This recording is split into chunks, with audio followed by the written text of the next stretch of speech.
The blood came first. Annabelle Hartley pressed her hand against the knife wound in her side vision, blurring as the little girl screamed her name. Not Miss. Not Ma'am. Mama. Behind them, the man with dead eyes raised his blade again.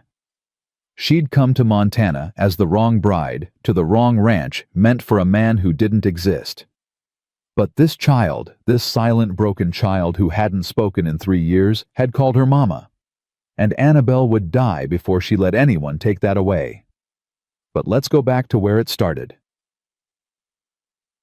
Before we begin, if you love stories of second chances on the wild frontier where broken hearts find healing and love arrives when you least expect it, subscribe to our channel and hit that bell. Stay until the very end to see how this impossible love changes 3 lives forever, and comment below with your city. I want to see how far this story travels across America. Now let's ride. Montana Territory, December 1873. The stagecoach driver wouldn't look at her when he dropped her trunk in the snow. "You sure about this, ma'am?" He shifted his weight, eyes darting toward the dark shape of the ranch house barely visible through the blizzard. "Ain't too late to turn back to Fort Morgan. Storm's coming in mean tonight." Annabelle Hartley pulled her wool cloak tighter, fingers numb even through her gloves. Behind them, the horses stamped anxiously, breath steaming white in the bitter air. "I'm expected," she said, voice steadier than she felt. "Mr. Carter is waiting for me." The driver spat tobacco into the snow. "If you say so." He climbed back onto his seat without helping her with the trunk. "Good luck to you." The stagecoach disappeared into the white curtain of falling snow before she could change her mind. Annabelle stood alone in the middle of nowhere, trunk at her feet, the Missouri Matrimonial Agency's letter clutched in her hand. The paper was soft from being read too many times during the 3-week journey west. "Dear Miss Hartley, Mr. Jacob Carter, of Red Bluff Ranch, Montana Territory, has accepted your application for matrimony. He is a widower of good standing, owner of substantial property, seeking a woman of moral character to help manage his household. Stage passage has been arranged. You are expected December 15th. She'd memorized every word. Studied the single photograph they'd sent, a stern-faced man in his 40s standing beside a split-rail fence. It wasn't love, but it was escape. Escape from the charity ward in St. Louis, where she'd spent 2 years recovering. Escape from pitying looks and whispered conversations that stopped when she entered rooms. Escape from being the broken one, the war nurse too damaged to marry, too scarred to bear children. The wind screamed across the plains, cutting through her cloak like it wasn't there. She grabbed her trunk handle and dragged it through the snow toward the ranch house. Each step burned her thighs, her boots meant for city streets filled with ice. By the time she reached the porch, her hands were bleeding inside her gloves. The ranch house crouched low against the storm-dark windows like closed eyes. Smoke rose from the chimney. Someone was home. She raised her fist and knocked. Silence. She knocked again, harder. "Hello, Mr. Carter. It's Annabelle Hartley from the Matrimonial Agency." Still nothing. Her teeth began to chatter. She tried the door handle. Locked. She pounded with both fists, now panic rising in her chest. "Please, I've traveled 3 weeks." The letter said. The door jerked open. A man filled the frame, tall and broad-shouldered, holding a rifle at his side. Not pointing it at her, but not exactly welcoming either. His face was hard angles in the lamplight behind him. Sharp jaw, straight nose, eyes the color of riverstone. Dark hair touched his collar, and several days' worth of beard shadowed his cheeks. He looked nothing like the photograph. "Who the hell are you?" His voice was rough, unused to visitors. Annabelle's heart sank, but she forced herself to stand straight despite her shaking legs. "My name is Annabelle Hartley. I'm from the Missouri Matrimonial Agency. I'm here to marry Mr. Jacob Carter of Red Bluff Ranch." She held out the letter with trembling fingers. "This is Red Bluff Ranch, isn't it?" The man stared at her like she'd spoken a foreign language. Snow blew past her into the house, and still he didn't move. "Sir, please, My name's Garrett Bishop, he said flatly. I own Red Bluff Ranch, and I sure as hell didn't send for a mail-order bride. The world tilted. Annabelle grabbed the doorframe to steady herself. But the letter says, I don't care what the letter says. His eyes weren't unkind, just tired. Empty. There's no Jacob Carter here. Never has been. You got sent to the wrong place. That's impossible. But even as she said it, dread pooled in her stomach. The agency had been cheap, disorganized. She'd paid them her last $30. Please just let me show you. Ma'am, I'm telling you straight. You got bad information. He started to close the door. Annabelle shoved her boot in the gap. Pain shot through her foot, but she didn't move it. Please, the stage is gone. The storm is... Her voice cracked. I have nowhere else to go.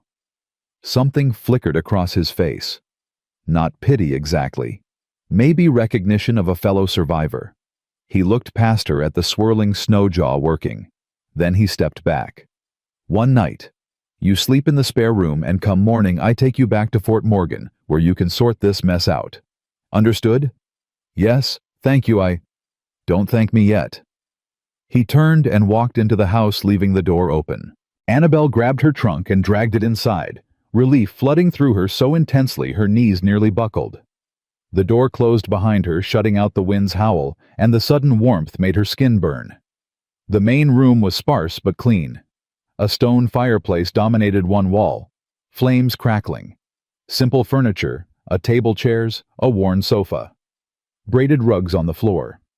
Everything practical, nothing decorative except... She saw it on the mantel. A photograph in a silver frame. A woman with kind eyes and dark hair, pulled back wearing a high-collared dress. Young, maybe 25.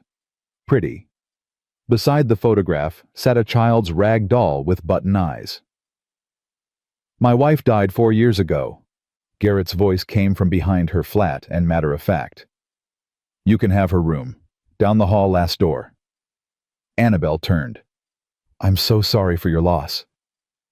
It was a long time ago. But his hand moved unconsciously to his chest like touching an old wound. There's stew on the stove if you're hungry. Privy's out back, but I wouldn't recommend it in this weather. Chamber pot's under the bed. Thank you, Mr. Bishop. Just don't get comfortable. He walked to the fireplace and stood with his back to her, staring into the flames. The rifle leaned against the wall within easy reach. This ain't your home. The dismissal was clear. Annabelle picked up her trunk and walked down the hallway floorboards, creaking under her feet. The last door stood slightly ajar. She pushed it open. The room was frozen in time. A 4-poster bed with a faded quilt. A dresser with a hairbrush still on top, strands of dark hair caught in the bristles. A woman's nightgown folded on the chair. On the wall, a calendar stopped on March 1869. She set her trunk down carefully, feeling like an intruder. This wasn't just a spare room, it was a shrine. A sound made her freeze. Breathing. Small, quiet breathing. She turned slowly. In the corner, half hidden behind a rocking chair, sat a little girl. Maybe 5 or 6 years old, wearing a flannel nightgown 3 sizes too big. Dark hair hung in tangles past her shoulders. Her feet were bare toes curled against the cold floor. But it was her eyes that struck Annabelle like a fist to the chest. Enormous brown eyes empty of light. The eyes of someone who'd seen too much. Hello, Annabelle whispered, kneeling slowly. My name's Annabelle. What's yours? The child didn't respond, didn't even blink. I'm sorry if I startled you. Your father didn't mention you were in here. She kept her voice soft, gentle, the way she'd spoken to frightened soldiers during the war. I won't hurt you. I promise. Nothing. The girl stared through her like looking at a ghost. Annabelle's heart ached. She'd seen that look before in the field hospitals. Shell shock, they'd called it. When someone's mind went somewhere the body couldn't follow. Lily. Garrett's voice came from the doorway, rough with something that might have been grief. Come here, girl. The child stood mechanically and walked past Annabelle without a glance. She stopped beside her father, and he put his hand on her shoulder awkward, like he wasn't sure how to touch her. "She don't talk," he said, answering the question Annabelle hadn't asked. "Hasn't said a word since—" He stopped, started over. "Since her mother died. Doctor says there's nothing wrong with her physically, just chooses not to speak." Annabelle stood slowly. "How did your wife die, Mr. Bishop?" His jaw clenched. "Accident. Outriding horse threw her. Broke her neck." The words came out rehearsed hollow. "Lily found her." "Dear God." Annabelle pressed her hand to her mouth. "Yeah, well." He guided Lily toward the door. "You need anything, holler. But don't expect conversation. We keep to ourselves here." They left, and Annabelle was alone in the dead woman's room, surrounded by her things, her scent still faint in the fabric of the nightgown. She sank onto the bed and let herself shake. This was wrong. All of it. She'd come here to marry a man who didn't exist, to a ranch where a ghost still lived in every corner, where a hollow-eyed child wandered like a sleepwalker, and a broken man pretended to be whole. She should leave in the morning, take his offer, go back to Fort Morgan, figure something out. But as she lay down on the bed, still wearing her travel clothes, because she couldn't bring herself to undress in this shrine, she thought about that little girl's empty eyes. She thought about her own reflection in the windows of the St. Louis charity ward, the same emptiness looking back. Sometimes the wrong place found you for the right reasons. She didn't know she'd fallen asleep until she woke to screaming. Annabelle bolted upright, heart hammering. The fire had died to embers. Darkness pressed against the windows, and somewhere in the house a child was screaming like the world was ending. She grabbed the lamp and ran into the hallway. The screaming came from a room at the other end, Lily's room. The door flew open and Garrett emerged, hair wild, holding his daughter, who thrashed in his arms like a wild animal. "No, no, no." Her voice was hoarse, desperate. "Don't let him take her. Papa, don't let him." She was talking. The mute child was talking. Garrett looked stunned, terrified. "Lily, baby, you're dreaming. Wake up. He's hurting her." Lily's eyes were open, but unseeing. "There's so much blood. Mama. Mama." Annabelle set down the lamp and moved forward on instinct. "Mr. Bishop, let me—" "Stay back," he snarled, but there was fear in his voice, not anger. Lily was still screaming, fighting her father's grip. Her small fists pounded his chest. "Papa, wake up. You have to stop him. He's killing her." "Lily, please, I don't—" Garrett's voice broke. "I don't know what you want me to do." Annabelle stepped closer anyway. "Lily, sweetheart, look at me." The girl's wild eyes found hers. "Your mama's not here right now," Annabelle said gently. "But you're safe. Do you hear me? You're safe." "He killed her." Tears streamed down Lily's face. I saw him, and I couldn't stop him, and Papa was sleeping, and—" "Shh." Annabelle reached out slowly and touched Lily's hand. "You're here now, with your papa. Nobody's hurting anyone." Lily's breathing hitched. She stared at Annabelle like really seeing her for the first time. Then, without warning, she lunged from her father's arms and wrapped herself around Annabelle's neck, sobbing into her shoulder. Garrett stood, frozen arms still outstretched, face pale with shock. Annabelle held the shaking child, one hand stroking her tangled hair, murmuring wordless comfort, the way she'd done for dying soldiers when there was nothing left to say. 4 years, Garrett whispered hoarsely. 4 years, she hasn't made a sound. Lily's sobs gradually quieted. Her grip on Annabelle loosened, but she didn't let go. Her voice came out small, broken. "God finally sent you to us." The words hung in the air like a prayer. Garrett sank against the wall, one hand pressed over his face. His shoulders shook. He was crying, Annabelle realized. Silent, wrecking sobs he probably hadn't allowed himself in years. She carried Lily back to bed, the child clinging to her like she might disappear. Sat beside her, still holding her hand. "Stay," Lily whispered.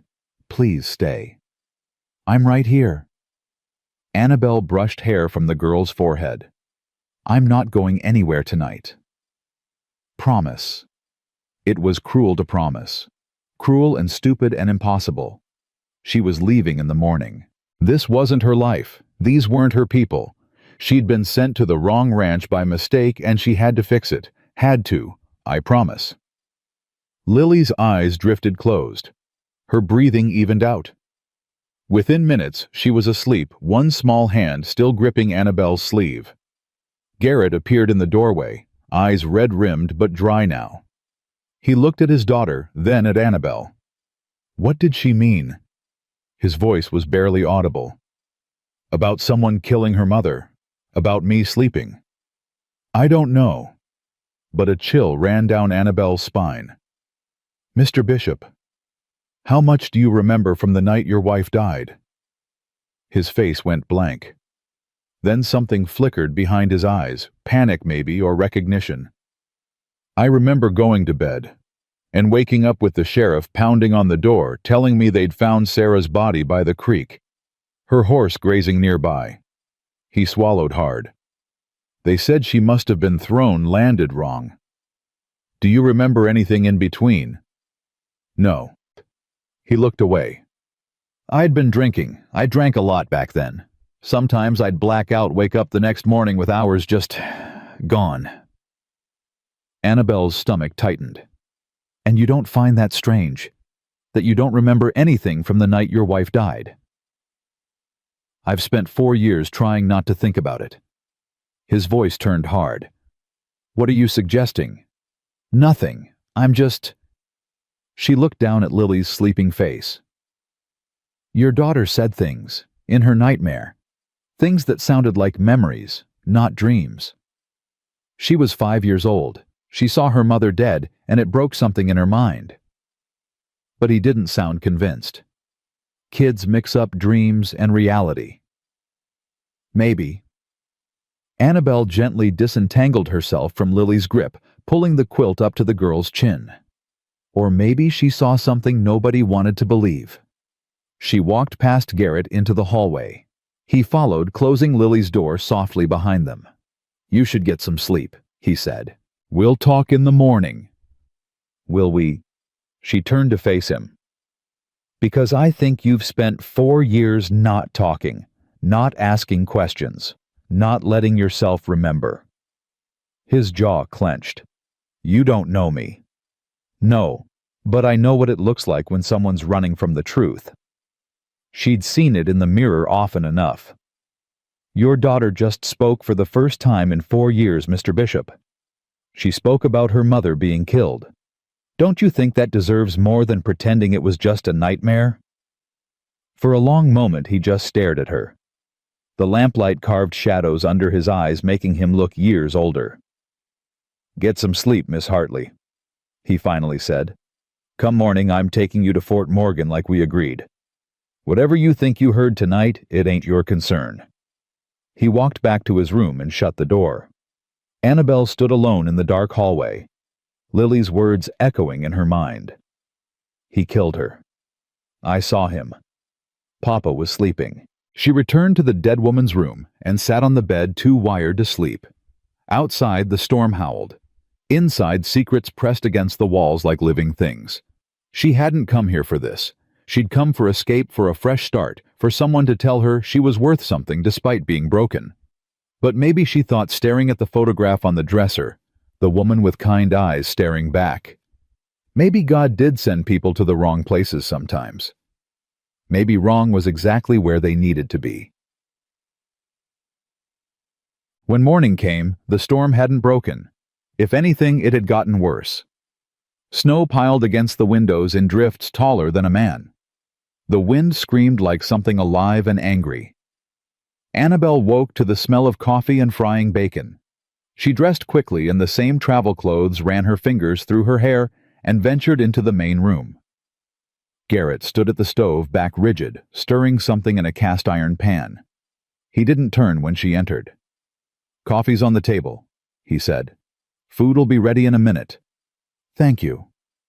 She poured herself a cup and sat wrapping her cold hands around the warm tin. "Where's Lily?" "Still sleeping. She usually wakes around 8. He brought the pan to the table and scooped scrambled eggs onto 2 plates. "Eat up, soon as the storm breaks enough to see we're heading out." Annabelle looked at the window where nothing was visible except solid white. "That could be days." "Then you'll be here days." He sat across from her and ate mechanically, not tasting anything. "But the second there's a break, we're going." They ate in silence. The eggs were good, better than she'd expected. She wondered if he'd learned to cook before or after his wife died. Wondered a lot of things she didn't dare ask. A small sound made them both look up.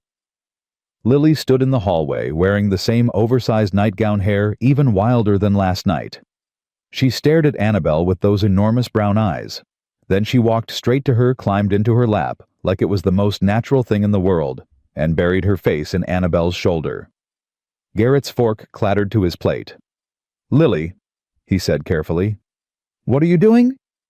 The girl didn't respond, just held on to Annabelle tighter. Annabelle met Garrett's eyes over Lily's head, saw her own confusion reflected back. This child who hadn't spoken in years, who barely acknowledged her father's existence, had attached herself to a complete stranger overnight. "It's all right," Annabelle said softly, one hand coming up to stroke Lily's tangled hair. "She can stay."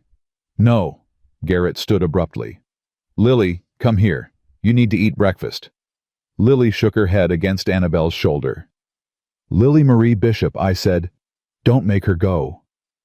The words were muffled, but clear. "Please, Papa. She's the only one who doesn't smell like Mama anymore." The statement hit like a slap. Garrett went white. Annabelle's throat tightened. "What do you mean, sweetheart?" Lily pulled back just enough to look at her father. Her voice was thin, fragile. "Everything in the house smells like Mama. Her soap, her dresses, even Papa's shirts because she washed them. It makes my chest hurt." Her small hand pressed against her sternum. "But she touched Annabelle's sleeve. "Smells like somewhere else. Like before Mama went away." Tears streamed silently down Garrett's face. He didn't wipe them away, just stood there broken. "I'll make you a plate," Annabelle said quietly to Lily. "And then we'll brush your hair all right. I bet it's all knotted." Lily nodded and slid off her lap to the chair beside her. Annabelle dished up eggs and bacon, aware of Garrett watching them with something like horror. Or maybe hope she couldn't tell the difference on his face. She helped Lily eat, cutting the bacon into small pieces the way she'd once done for her younger siblings before the war scattered them all. Lily ate slowly, methodically, never taking her eyes off Annabelle's face like she might vanish. "I need to get dressed," Garrett finally said, voice rough. "Keep the fire going. Don't open the door for any reason." He disappeared down the hallway. Annabelle helped Lily finish eating, then took her back to her room to brush out the tangles. The girl sat patiently on the floor between Annabelle's knees while she worked through the snarls as gently as possible. "Can you tell me about your nightmare last night?" Annabelle asked softly. Lily went rigid. "Papa says I'm not supposed to talk about that night." "Why not?" "Because it makes him sad." She picked at the hem of her nightgown. "And because nobody believes me anyway." Annabelle's hands stilled. "I believe you." Lily twisted to look up at her eyes, searching. "You do?" "Yes. Whatever you saw, whatever you remember, it's real to you. That makes it real." The girl turned back around, but her shoulders had relaxed a fraction. "I woke up because I heard Mama crying. She was talking to someone, a man. But not Papa. Papa was snoring in their room. I got up to look." The brush moved through her hair in slow, steady strokes. They were by the back door. The man had Mama's arm, and she was trying to pull away. She said, "Please, I told you no. I chose Garrett." And the man said something mean. Then he hit her. Annabelle's breath caught. Mama fell down. She hit her head on the table corner and there was blood. So much blood. Lily's voice had gone flat, distant. The man looked scared then. He grabbed her and dragged her outside. I followed to the window and watched him put her on a horse, but she wasn't moving. He rode away with her. Did you see his face? It was dark, but I knew his boots. They had silver on them. Papa's brother had boots like that. The brush slipped from Annabelle's hands. Papa's brother, she whispered. Uncle James. He used to visit a lot before Mama died. Then he stopped coming. Lily picked up the fallen brush and handed it back. I tried to tell Papa the next morning, but he was crying so hard he couldn't hear me. Then people came, the sheriff, and all these others, and they said Mama fell off her horse, and I knew that was wrong, but when I tried to talk, nothing came out. Oh, sweetheart.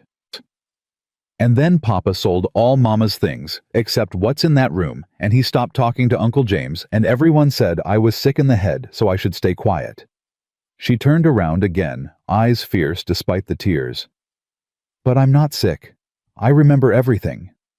Annabelle pulled the girl into her arms, mind racing. A brother. A rejected advance. An accidental death covered up as a riding accident. And a child witness nobody would believe. Does your papa know? She asked. About Uncle James? I tried to tell him once after I stopped talking. I drew pictures. But he thought they were just scribbles. Said I was confused. Lily pulled back, wiping her nose on her sleeve. Are you going to tell him? Annabelle didn't know what to say. This wasn't her place, her family, her tragedy. She was leaving today, or as soon as the storm broke. She had her own life to figure out. But Lily was looking at her with such desperate hope. Yes, she heard herself say. I'll tell him. The girl's smile was small and broken, but real. Thank you. Garrett emerged from his room dressed for travel, heavy coat, gloves, hat, pulled low. He took one look at them, sitting together on Lily's bed, and his expression shuddered. Storm's letting up, he said. We should go now before it gets worse again. Mr. Bishop, we need to talk. No, we don't. He crossed to the door and opened it. Wind and snow howled in. Get your things, Miss Hartley. I'm taking you to Fort Morgan. Your daughter told me what happened the night your wife died. His hand froze on the door handle. What? She saw who killed her mother. Annabelle stood, placing herself between Garrett and Lily. And it wasn't you. The door slammed shut. He turned slowly, face pale. What the hell are you talking about? Tell him, Lily, Annabelle said gently. But Lily had gone silent again, eyes wide with fear. Garrett looked between them. Tell me what? So Annabelle told him, every word Lily had said. The man by the back door, the argument, the blood, the silver-toed boots, his brother's name. With each sentence, Garrett seemed to crumble. By the end, he'd sunk into a chair, head in his hands. James, he whispered. My own brother. She tried to tell you before, Annabelle said quietly. But the trauma took her voice. He looked up at his daughter, eyes raw. Is this true? Lily nodded, tears streaming. Why didn't you? He stopped, started over. I thought you stopped talking because of me, because I was drunk that night, because I couldn't protect her. Papa was sleeping, Lily whispered. It wasn't your fault. Garrett made a sound somewhere between a laugh and a sob. Then he was moving, crossing the room in 3 strides, pulling Lily into his arms and holding her like she might disappear. I'm sorry, he choked out. God, baby, I'm so sorry. I should have listened. Should have known you were trying to tell me something. Lily clung to him finally after 4 years letting herself be held by her father. Annabelle turned away to give them privacy, throat tight. This wasn't her moment. This was theirs, a father and daughter finding each other again across a chasm of grief and guilt. But then Garrett's voice stopped her. Miss Hartley. She looked back. Thank you, he said simply, for hearing what I couldn't. She nodded, not trusting her voice. The storm raged on outside, but inside, something had finally broken. Not broken apart, but broken open, like ice cracking under spring sun. "I need to find James," Garrett said, still holding Lily. "He's been living in Fort Morgan, running a saloon last I heard." "You need to tell the sheriff first," Annabelle said. "Let the law handle it." "The law?" His jaw clenched. "The sheriff's the one who ruled it an accident. Who told me to stop asking questions? He's either incompetent or complicit." "Then go to the territorial marshal. But don't go alone, and don't go for revenge." She met his eyes. "Your daughter needs a father, not a murderer or a martyr." Something in his face softened. "You're right." He set Lily down gently. "I'll ride to the territorial office in Helena, file a proper report. Let them investigate." He looked at his daughter. "Will you be all right here for a few days?" Lily's hand shot out and grabbed Annabelle's skirt. "Only if she stays." They both looked at her. Annabelle opened her mouth to say she couldn't possibly. This wasn't her responsibility. She had to get to Fort Morgan and figure out what happened with the matrimonial agency. And, "All right," she heard herself say instead. "I'll stay." Garrett's eyes held hers for a long moment. "Thank you." "But Mr. Bishop..." She lifted her chin. "When you get back, we're going to have a conversation about what happens next. Because I didn't come here to be a temporary nursemaid." A ghost of a smile touched his mouth, the first she'd seen. "No, ma'am. I reckon you came here to marry a man who doesn't exist. Seems we've both had our plans ruined." "Seems so?" He gathered supplies, checked the horses, gave Annabelle instructions about the rifle over the fireplace and where he kept emergency provisions, told Lily to mind Miss Hartley and not go outside for any reason. At the door he paused, looked back at the two of them standing together in the lamplight, this stranger who'd appeared from nowhere, and his daughter who'd finally found her voice. "I'll be back in 3 days," he said. 4 at most." "We'll be here," Annabelle replied. And just like that, he was gone. The door closed behind him. Through the window, she watched him ride into the storm until the white swallowed him whole. Lily's hand crept into hers. "Are you scared?" the girl asked. Annabelle thought about it. She was alone in a stranger's house in the middle of nowhere, responsible for a traumatized child, while somewhere out there, a murderer walked free. She should be terrified. But what she felt instead was steady, clear, like something inside her had finally clicked into place after years of being loose and rattling. "No," she said. "I'm not scared." "Me neither," Lily said. "Not anymore." They stood together at the window, watching snow fall on a landscape as white and blank as an unwritten page. And Annabelle thought not for the first time that sometimes the wrong place found you for exactly the right reasons. The first day alone passed in a strange, suspended quiet. Annabelle found herself moving through the house like she'd always lived there, though every corner held reminders she was a stranger. She made Lily breakfast cornmeal mush with a precious spoonful of molasses from the pantry. The girl ate slowly, watching her with those enormous eyes that seemed to catalog every movement. "Did your mama teach you to cook?" Lily asked suddenly. Annabelle paused at the stove.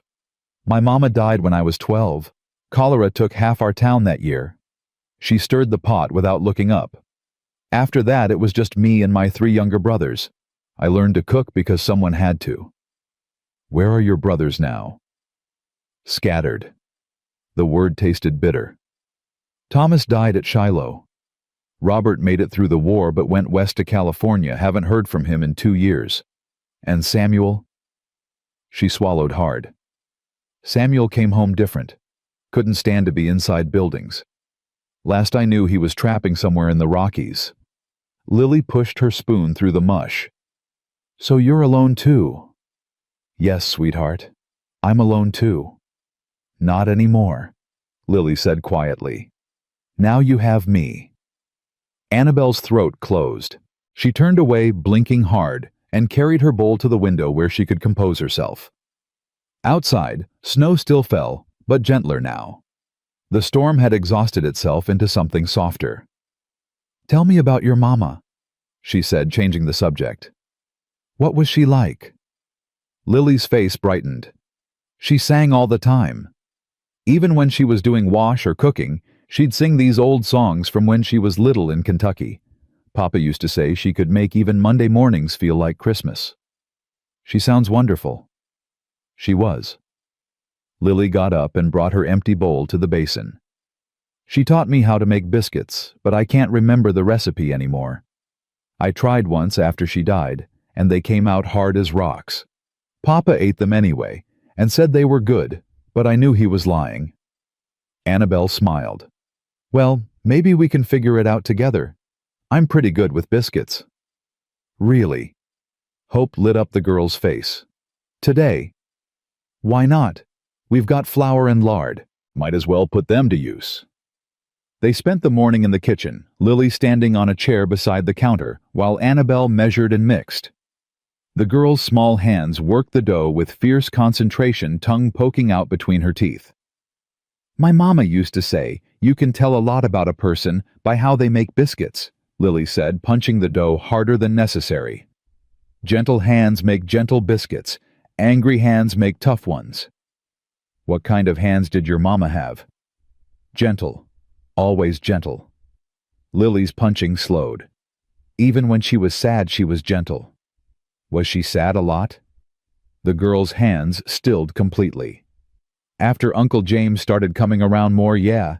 She'd get this look on her face like she was somewhere else. And sometimes I'd hear her crying at night." Annabelle's stomach tightened, but she kept her voice casual. "Did Uncle James come around often?"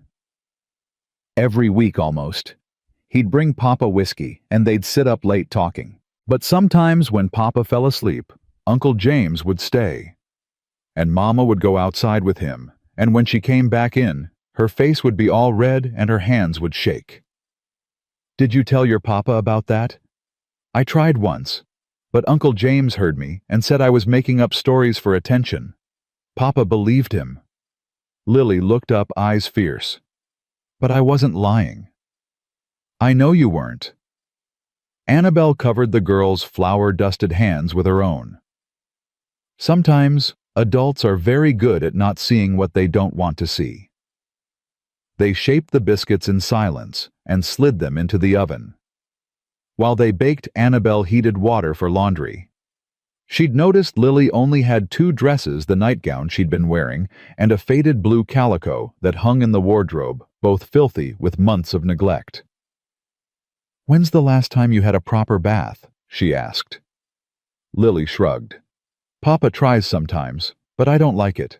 The water's always too hot or too cold, and he scrubs too hard." "Well, I promise I won't scrub too hard. And after we'll wash your hair and braid it nice. Would you like that?" The girl nodded slowly, uncertain but willing.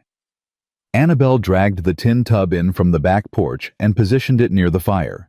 She heated pot after pot of water, testing the temperature, carefully adding a few drops of lavender oil she found in a cabinet, probably left over from Lily's mother.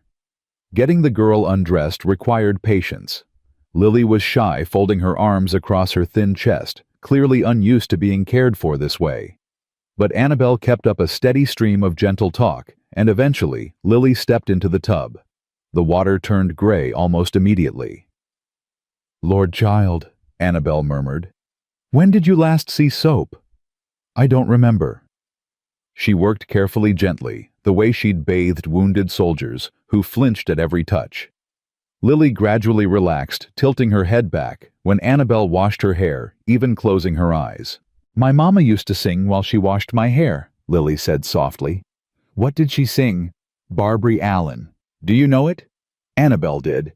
It was an old ballad, sad and haunting. She began to sing in a low voice, slightly off-key, but earnest. Lily's lips moved with the familiar words. "In Scarlet Town where I was born, there was a fair maid dwellin' made every youth cry. Well a day, her name was Barbary Allen." By the time the song ended, Lily was crying. Not loud, wrenching sobs, but quiet tears that slid down her cheeks and mixed with the bathwater. "I miss her so much," she whispered. "Sometimes I can't remember her face anymore. Just pieces. Her hands, her voice. But not all of her at once." Annabelle's own eyes burned. "That's how grief works, sweetheart. The edges blur. But the love doesn't. You'll always have the love." "Promise?" "I promise." She helped Lily out of the tub and wrapped her in a warm towel, rubbing her dry and helping her into clean underthings. The blue calico dress was still dirty, so Annabelle made a decision that would have horrified her a week ago. "Stay here," she said, and went to the dead woman's room. She opened the wardrobe with trembling hands. Inside hung 4 dresses, all carefully preserved, smelling faintly of cedar and lavender. She chose the simplest one, a dove gray cotton with small pearl buttons. Back in the main room, she held it up. "This was your mama's. Would you like to wear it? We can take it in so it fits." Lily's face crumpled. "Papa said I'm not supposed to touch Mama's things." "Your papa isn't here. And I think your mama would want you to have it." Annabelle knelt down. "But only if you want to. I won't force you." Lily reached out and touched the fabric with reverent fingers. Then she nodded. They spent the afternoon altering the dress, Annabelle's needle flying, while Lily sat beside her watching every stitch. The girl was quiet again, but it was a different kind of quiet, thoughtful, rather than empty. "Can I ask you something?" Lily said eventually. "Of course. Why did you come here to marry a man you never met?" Annabelle's hands stilled. It was a fair question, one she'd been avoiding answering even to herself. "I was broken," she said finally. "During the war I worked in the hospitals. I saw terrible things. Did terrible things too, had to decide who got medicine and who didn't, who we could save, and who we had to let die. And then one day there was an explosion. Artillery shell hit the field hospital." She touched her side instinctively. "I woke up 3 days later and they told me I'd live. But they also told me I'd never have children." Lily's eyes widened. "Never? Never. The damage was too severe." She forced herself to keep stitching. "After that I tried going home to St. Louis. But everyone looked at me different. The other women would stop talking when I walked into church. Men would tip their hats but never linger. I was damaged goods, you see. Unmarriageable. That's mean. That's life, sweetheart. People don't know what to do with broken things." She tied off a thread and snipped it. "So when I saw the advertisement for the matrimonial agency, I thought maybe out here where nobody knew me, I could start over, be useful, have a home. But the agency sent you to the wrong place. Or maybe the right place." Annabelle looked up and smiled. "I never thought I'd be a mother, but here you are."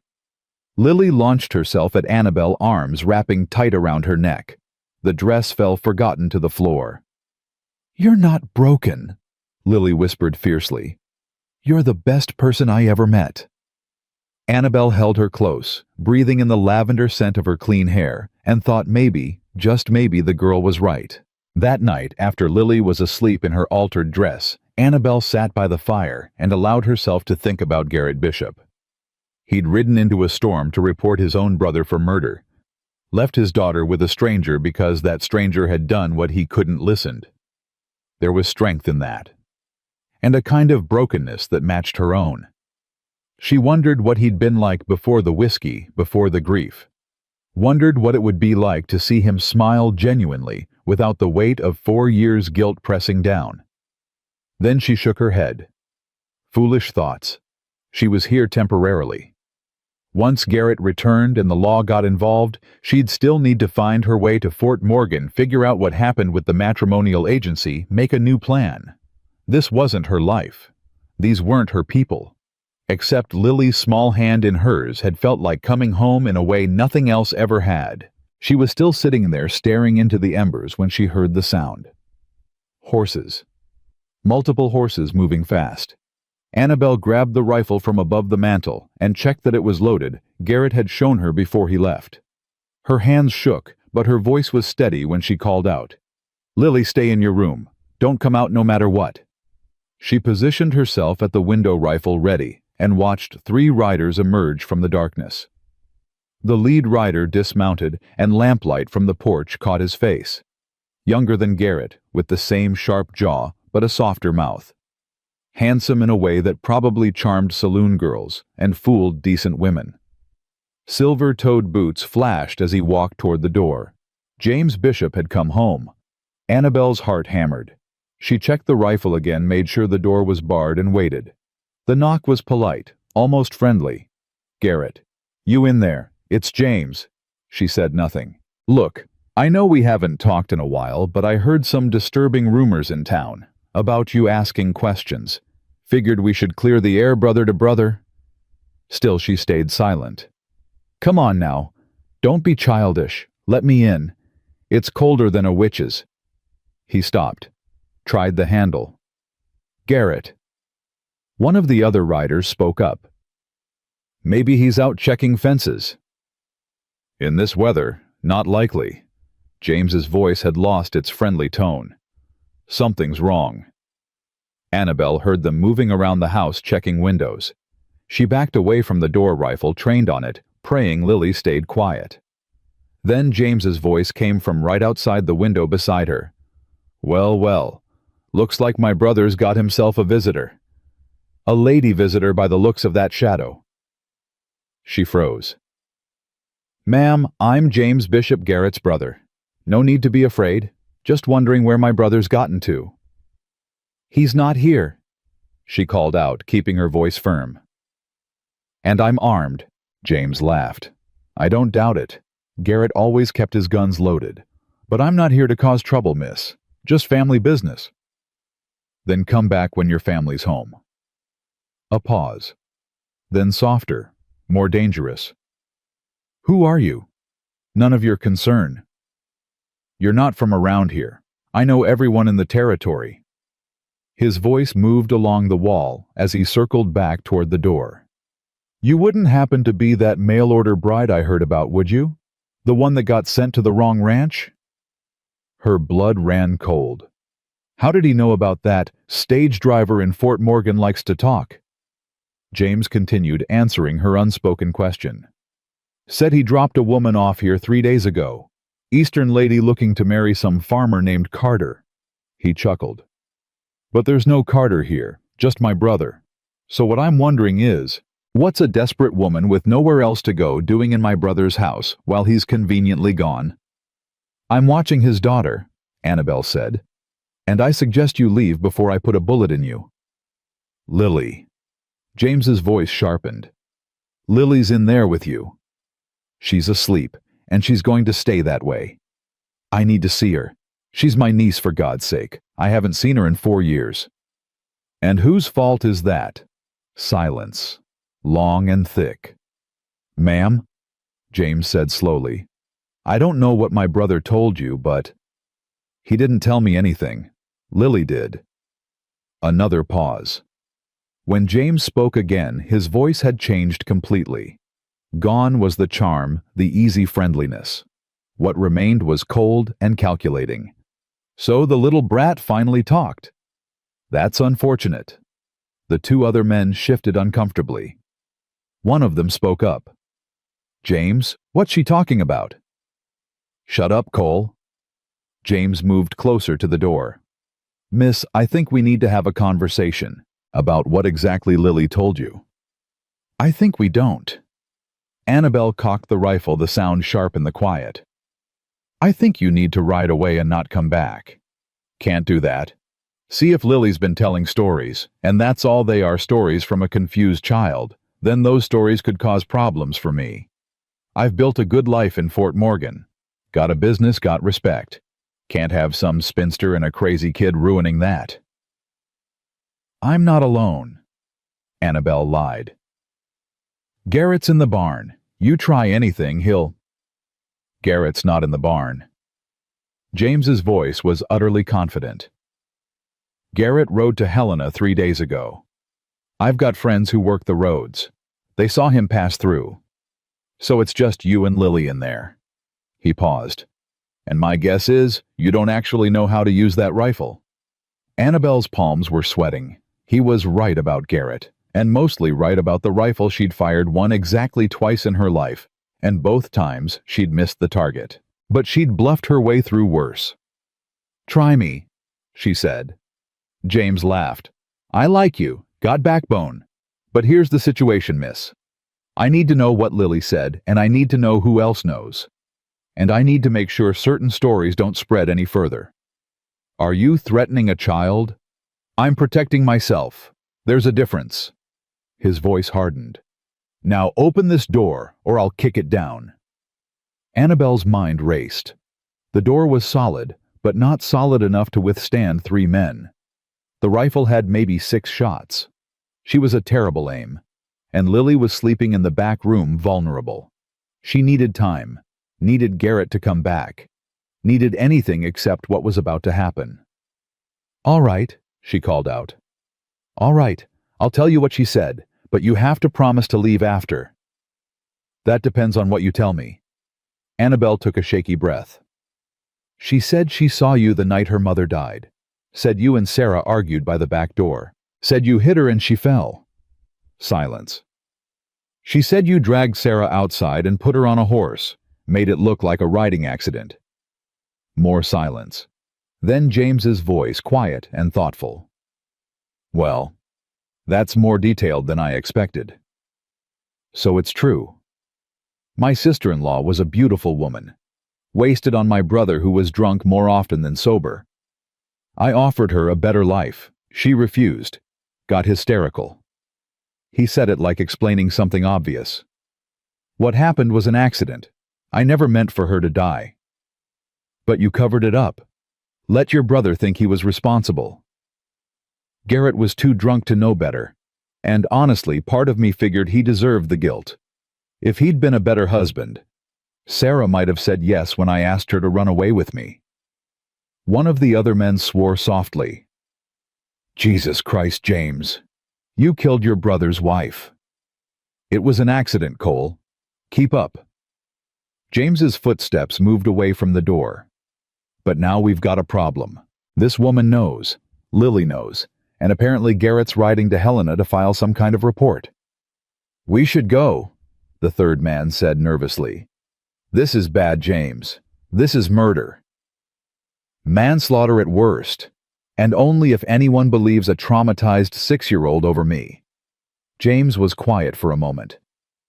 "Cole, ride to Helena, fast as you can. Find Garrett before he reaches the territorial office. Tell him Lily's sick, dying maybe. Get him to come home." "And then what?" "Then we have a family meeting, sort this all out properly." His voice was cold. "As for you, miss, I'm going to give you one chance. Come morning you take Lily and you ride to Fort Morgan. You get on the first stage east, and you forget everything the kid told you. I'll even pay your fare. And if I don't, then I'll do what I should have done 4 years ago." The friendliness was completely gone now. Accidents happen on the frontier. Houses burn. Women get lost in storms. Little girls fall through ice. Rage boiled up in Annabelle's chest. "You'd murder your own niece. I'd do what's necessary to protect my life." He mounted his horse. "You've got until dawn to decide. Choose wisely." The 3 riders disappeared into the darkness. Annabelle stood frozen, rifle still raised until she heard Lily's small voice behind her. "He's going to kill us, isn't he?" She spun around. The girl stood in the hallway in her mother's altered dress, face pale but eyes clear. "I told you to stay in your room." "I heard everything." Lily walked forward and took Annabelle's hand. "He killed Mama, and now he's going to kill us too." "No." Annabelle knelt down, gripping the girl's shoulders. "No, I won't let that happen." "But Papa's not here, and there's 3 of them and only you, and you don't know how to shoot." "I'll learn fast." She tried to sound confident. "We'll bar all the doors and windows. Keep watch. Your Papa will be back soon." "Not if Uncle James's friend stops him." Lily's voice was too old, too knowing. "We have to run." "Run where? It's the middle of winter. We'd freeze before we made it to town. Then we stay and fight." Annabelle looked at this small, fierce girl, this child who'd survived trauma and silence, and 4 years of grief, and saw herself reflected back. Broken, determined, refusing to give up. "All right," she said. "We stay and fight." They spent the rest of the night preparing. Annabelle dragged furniture against the doors, checked every window latch, loaded every gun she could find, the rifle, 2 pistols, an old shotgun missing half its stock. She had no idea if she could hit anything, but maybe the noise would scare them off. Lily helped without complaint, her small face set with determination. She knew where her father kept ammunition, which floorboards creaked, where the sight lines were best. "Mama used to say I was observant," she explained. "Said I saw things other people missed. Your mama was right." As dawn approached, they positioned themselves by the window with the clearest view of the approach. Annabelle held the rifle. Lily sat beside her with a cast-iron pan, not much of a weapon, but better than nothing. "Are you scared?" Lily whispered. "Terrified," Annabelle admitted. Yeah, but less than before." Lily leaned against her shoulder. "Because I'm not alone this time." They sat together, watching the darkness slowly turn gray, waiting for whatever came next. And in the distance, barely audible over the wind, came the sound of hoofbeats. Someone was coming. The hoofbeats grew louder, and Annabelle's finger tightened on the trigger. "Wait," Lily whispered, pressing her face to the window. "That's only one horse." She was right. A single rider emerged from the gray dawn light, hunched against the wind. Not James. Someone else. The rider dismounted and stumbled toward the house, and Annabelle's breath caught. She threw down the rifle and ran to the door, shoving furniture aside. "Miss Hartley, don't!" Lily called out, but Annabelle was already wrenching the door open. Garrett nearly collapsed on the threshold. His face was gray with cold, and exhaustion ice-crusted in his beard. Blood stained his coat sleeve. "Get inside," Annabelle said, grabbing his arm and hauling him through the door. Lily helped push it closed behind them. "James!" Garrett gasped out. "Cole found me on the road. Said Lily was dying. I knew." He coughed, wincing. "Knew it was a trap, but came anyway." "You're hurt." Annabelle guided him to a chair, her hands already working open his coat. The wound wasn't deep, but it was still bleeding. "What happened?" "Cole tried to stop me. We fought." Garrett's eyes found his daughter. "Lily, baby, are you all right?" "I'm fine, Papa." She brought him a dipper of water. "But Uncle James was here. He knows I talked. He said he's going to kill us." Garrett's expression hardened. "Over my dead body." "That's probably his plan," Annabelle said grimly, cleaning the knife wound with whiskey. Garrett hissed, but didn't pull away. "He gave us until dawn to leave. That was 3 hours ago. Then he'll be back soon." Garrett stood swaying slightly. "We need to go. Now. All of us. You can barely stand. You'll never make it to Fort Morgan. Then we head for the Madsen place. It's only 5 miles east. Henrik's got Son's big boys all armed. We can hole up there until the marshal comes." "Can you ride 5 miles?" He met her eyes. "Can you shoot if I can't?" "No," she admitted. "I'm terrible with guns." "Then I guess I'll ride." He grabbed the rifle and checked the ammunition. "Lily, get your warmest clothes. Miss Hartley, pack food and water. We leave in 5 minutes." They moved fast. Annabelle threw supplies into a saddlebag, while Lily pulled on double layers of stockings and her thickest coat. Garrett saddled 2 horses with shaking hands, favoring his wounded arm. "You'll ride with me," he told Annabelle. "Lily rides alone. She's good with horses. If something happens to me, you take her and ride like hell. Don't stop, don't look back. You hear me? Nothing's going to happen to you." "But if it does?" "I hear you." She grabbed his hand. "But you're not dying today, Garrett Bishop. I won't allow it." He smiled, then a real smile, brief but genuine. "Yes, ma'am." They led the horses out through the barn, avoiding the front approach. The sky was fully light now, clouds heavy with more snow. Garrett helped Lily onto her horse, then climbed onto his own, reaching down to pull Annabelle up behind him. "Hold tight," he said, "and pray." They rode east, Garrett pushing hard despite his injury. Annabelle wrapped her arms around his waist and pressed close, feeling his heart hammering against her cheek. Behind them, Lily kept pace, small body moving with the horse, like she'd been born in the saddle. They'd covered maybe 2 miles when Lily screamed, "Papa, behind us!" Annabelle twisted to look back. 3 riders crested the ridge, moving fast. James in front, recognizable even at a distance by those silver-toed boots. "How far to the Madsen place?" Annabelle shouted over the wind. 3 miles, maybe less." Garrett urged the horse faster. "Come on, girl, come on." But James's horses were fresher, and he was gaining ground. Within minutes, the gap had closed to 100 yards. 50. "Garrett." James's voice carried across the open ground. "Stop running, brother. Let's talk like civilized men." "Keep going," Garrett told Annabelle. "No matter what happens, keep going." "What are you?" He suddenly reined in, wheeling the horse around. "Take Lily," he said, pushing Annabelle toward the girl. "Ride to Madsen's. Don't stop." "I'm not leaving you." "That's an order, Miss Hartley." His voice was steel. "Lily needs you alive. Now go." Annabelle grabbed Lily's reins and kicked her horse forward, the girl crying out in protest. But Garrett had already turned to face his brother, rifle across his saddle. James pulled up 20 feet away, flanked by Cole and the third man. His smile was sharp as broken glass.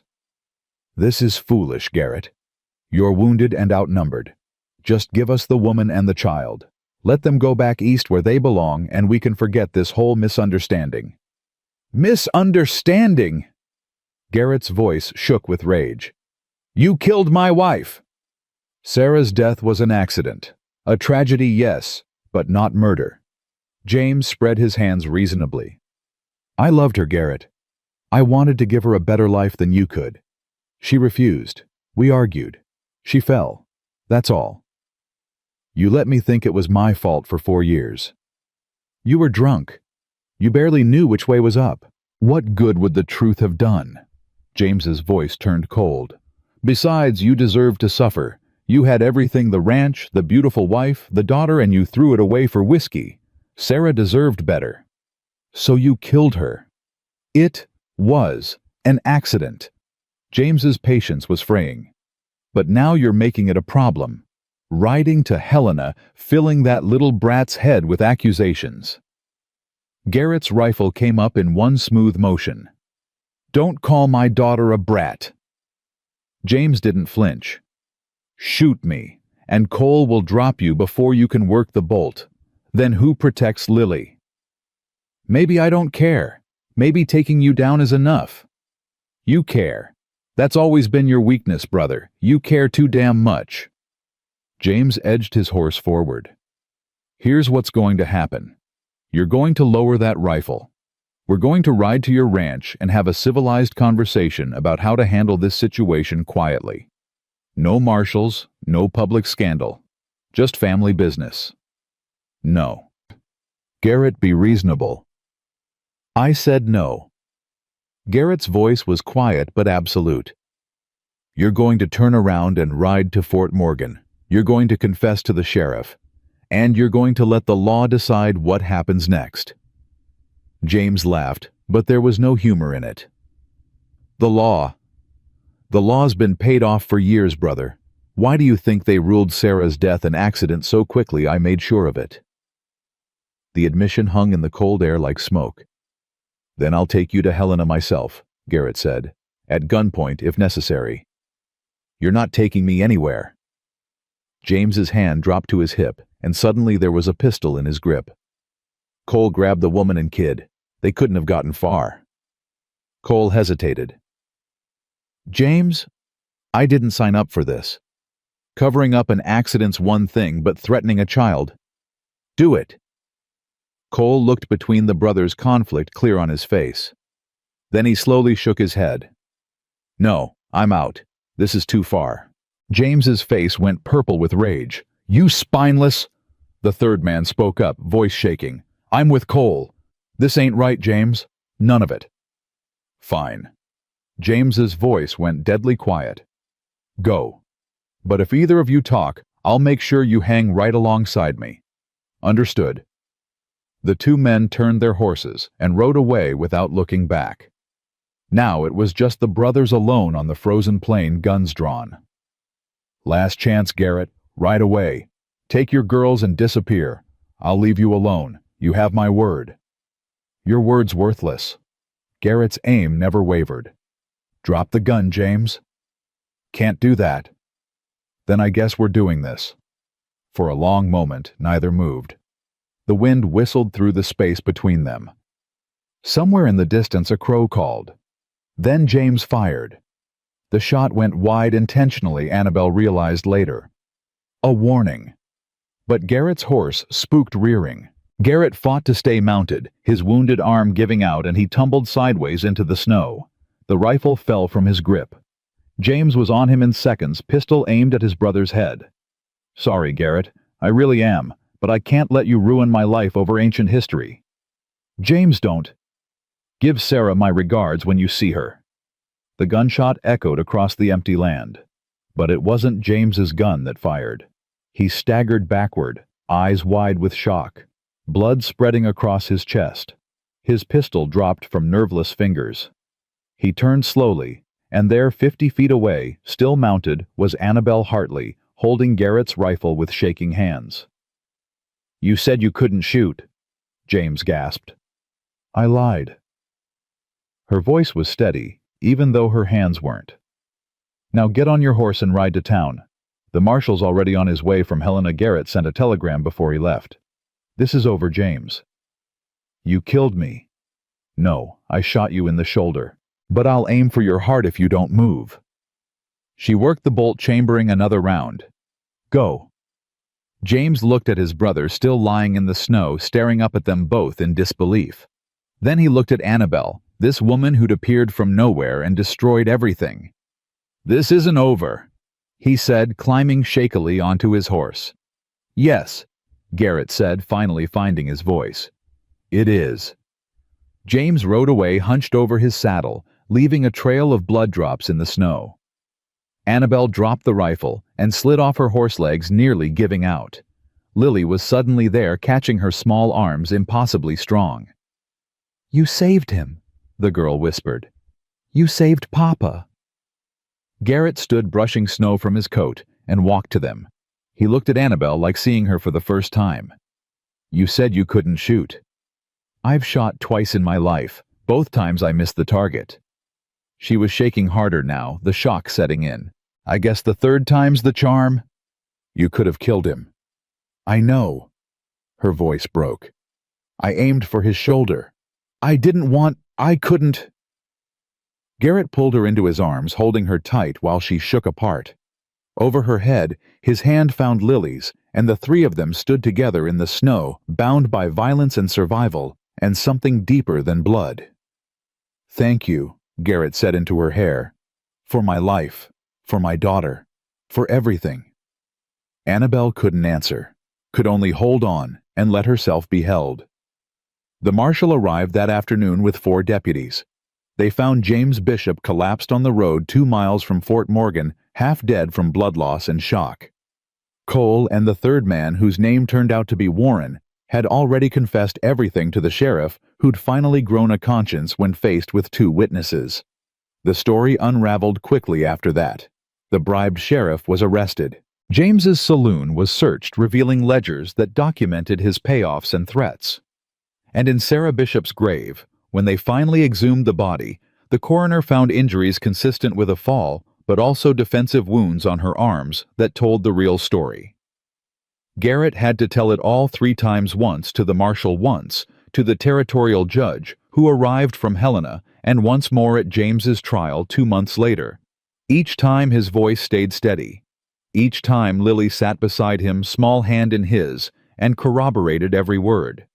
Annabelle testified too. About finding Lily, about hearing the child's memories, about James's threats, and the confrontation on the road. The judge listened with fierce attention, and when she described shooting James to save Garrett's life, he nodded approvingly. Justifiable defense of another, he ruled. No charges.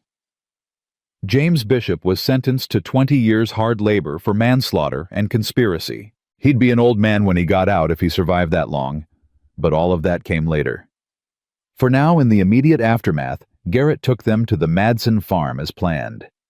Henrik Madsen was a Norwegian immigrant with a barrel chest and 5 strapping sons, and his wife Ingrid took one look at the 3 of them, bloody, exhausted, traumatized, and immediately set about mothering them with aggressive efficiency. "You sit," she ordered, pushing them toward the kitchen table. "Eat, drink, no arguing." They sat, they ate, and slowly the reality of what had happened began to sink in. "I shot a man," Annabelle said quietly, staring at her plate. "You saved a man," Garrett corrected. "There's a difference." "Is there?" She looked up at him. "I aimed at another human being and pulled the trigger. I wanted to hurt him. In that moment, I wanted him dead." "He would have killed your papa," Lily said fiercely. "You didn't have a choice." "There's always a choice. I chose violence, just like he did." Garrett reached across the table and covered her hand with his. "You chose to protect someone you love. That's not the same." The word hung between them. Love. Annabelle's breath caught. I barely know you." "You stayed when you could have left. You defended my daughter. You put yourself between her and danger without hesitation." His thumb traced circles on her palm. "That's love, Miss Hartley, whether you call it that or not." She pulled her hand away, heart hammering. "I need air."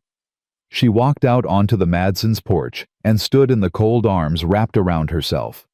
Behind her, she heard Garrett tell Lily to stay inside, then his boots on the wooden planks.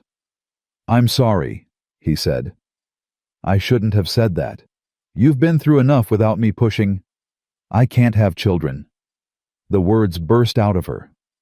"I came west thinking I could hide that fact, pretend to be whole, but I'm not. I'm broken, Garrett. Damaged. And you and Lily deserve someone who can give you a real family." "We have a real family."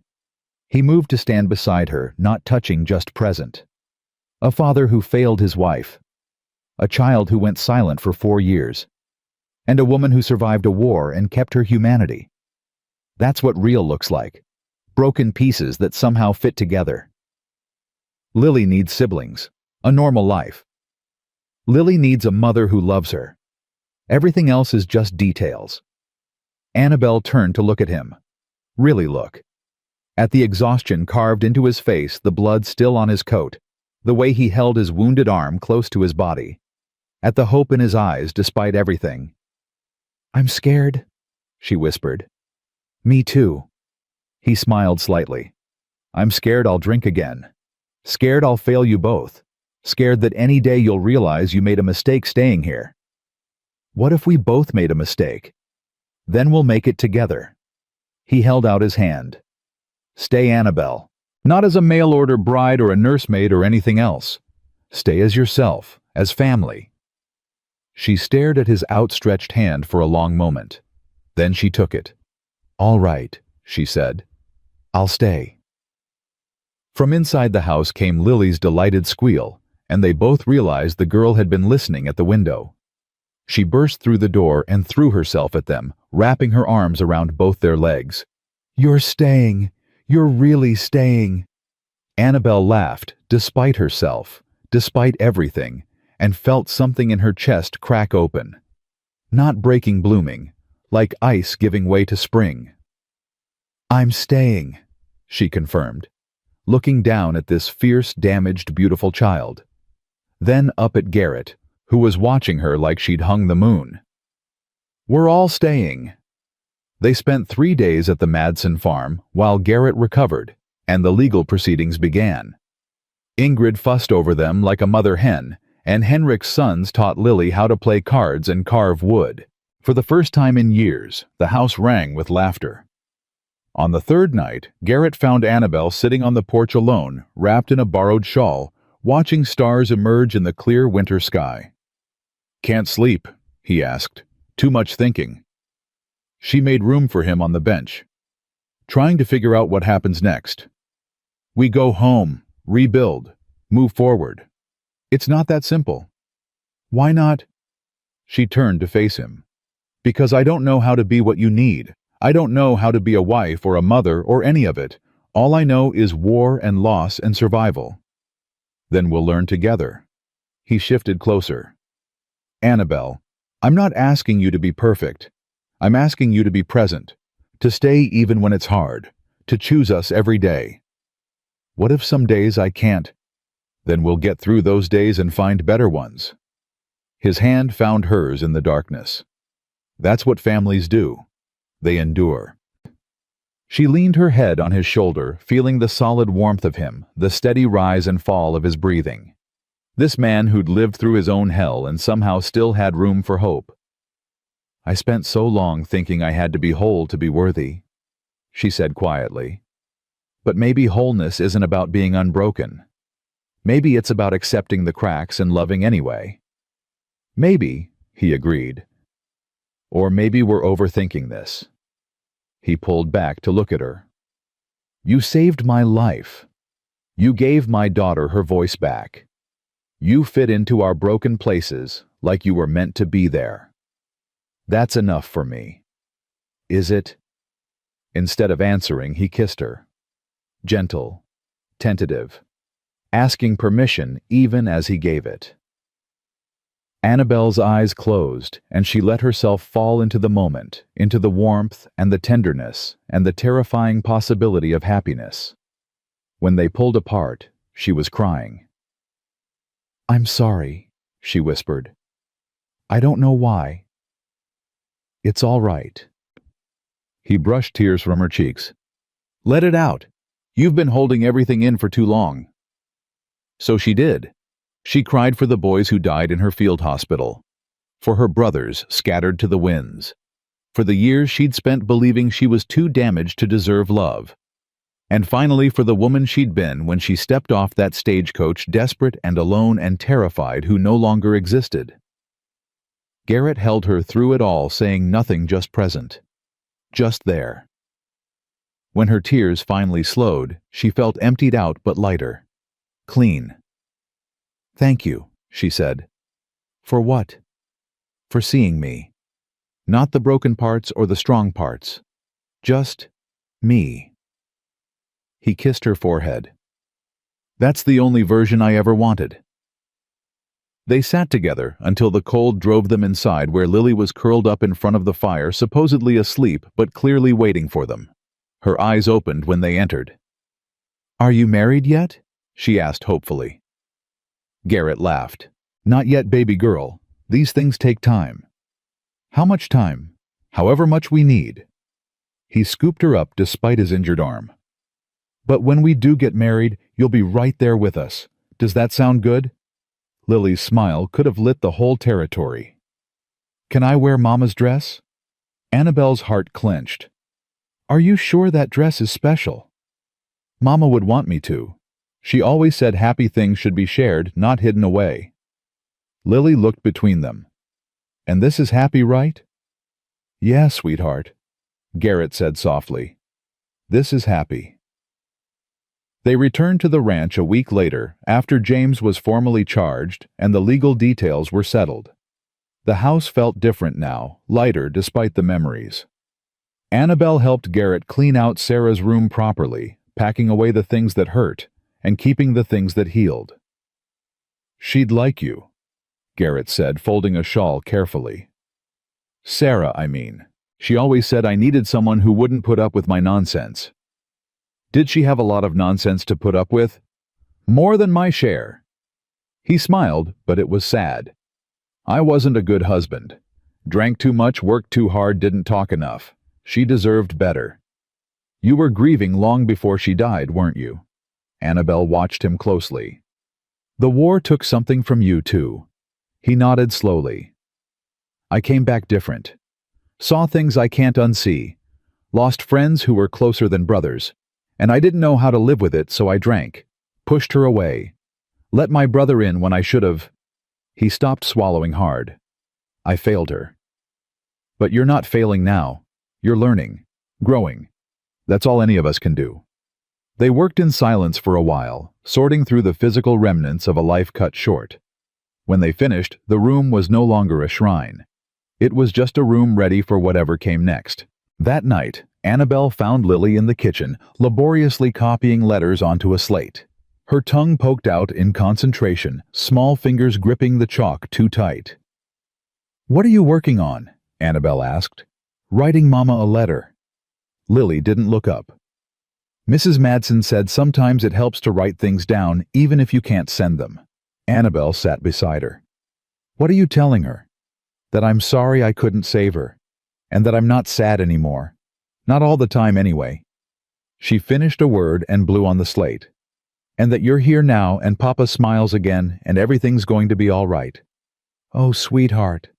Annabelle pulled her close. "Your Mama knows. Wherever she is, she knows and she's glad." "You think so?" "I'm certain." She kissed the top of Lily's head. "Because if I were her, if I had to leave you behind, I'd want nothing more than for someone good to find you and love you the way you deserve." Lily twisted to look up at her. "Do you love me?" The question was so direct, so vulnerable, that Annabelle's throat closed, but she forced herself to answer honestly. "Yes, I love you completely. Even though I'm not really yours. Especially because you're not really mine. You chose me, Lily. Out of everyone in the world, you chose me. That makes you more mine than blood ever could." Lily buried her face in Annabelle's shoulder and cried not the desperate, wrenching sobs from before, but soft, healing tears that spoke of relief and release. When Garrett found them later, curled together on the bench, with the slate abandoned on the floor, he didn't interrupt. Just covered them both with a quilt and sat nearby keeping watch while his two girls slept. And for the first time since Sarah died, the house felt like a home. Spring came late to Montana that year, but when it finally arrived, it arrived with force. The snow melted in great rushing torrents, filling the creeks and turning the roads to mud. Green pushed through the brown earth like a promise kept, and the air smelled of wet soil and new beginnings. Annabelle stood in what was now her garden, hands deep in dirt, planting seeds she'd ordered from a catalog in Helena. Carrots, beans, lettuce, tomatoes. Practical things. Things that would feed them through the next winter. "You're doing it wrong," Lily said from her perch on the fence rail. "Am I now?" Annabelle sat back on her heels, pushing hair from her face with a muddy hand. "And what makes you the expert?" "Mama always said to plant beans on the north side so they don't shade the tomatoes. You've got them backwards." Annabelle looked at the furrows she'd just dug and sighed. "Your mama was a smarter woman than me. She had more practice. You'll learn." Lily hopped down and came to kneel beside her. "I'll help. Mama taught me before." They worked together in companionable silence, switching the seed rows, patting down earth, marking each line with small wooden stakes. The sun was warm on their backs, and somewhere nearby, a meadowlark sang. "Can I ask you something?" Lily said after a while. "Always. When are you and Papa getting married?" Annabelle's hands stilled. It had been 3 months since James's trial. 3 months of living together as an awkward, not quite family. Garrett slept in his room, Annabelle in Sarah's old room, and Lily between them.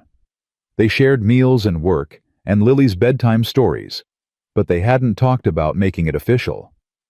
"I don't know, sweetheart. Your papa hasn't asked." "That's because he's scared." "Scared of what?" Lily pressed seeds into the soil with careful fingers.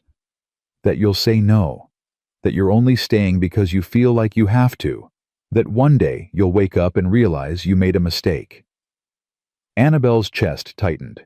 "He told you that?" "I hear things. He talks to himself sometimes when he's in the barn. Thinks nobody's listening." She looked up with those two old eyes. But I listen to everything now. I missed too much when I wasn't talking. What else does he say? That he doesn't deserve you. That he's going to mess it up somehow. That he should let you go before he ruins your life like he ruined Mama's. Lily's voice was matter-of-fact, but her eyes were fierce. Which is stupid, because Mama's death wasn't his fault, and you're not going anywhere, and he's being ridiculous.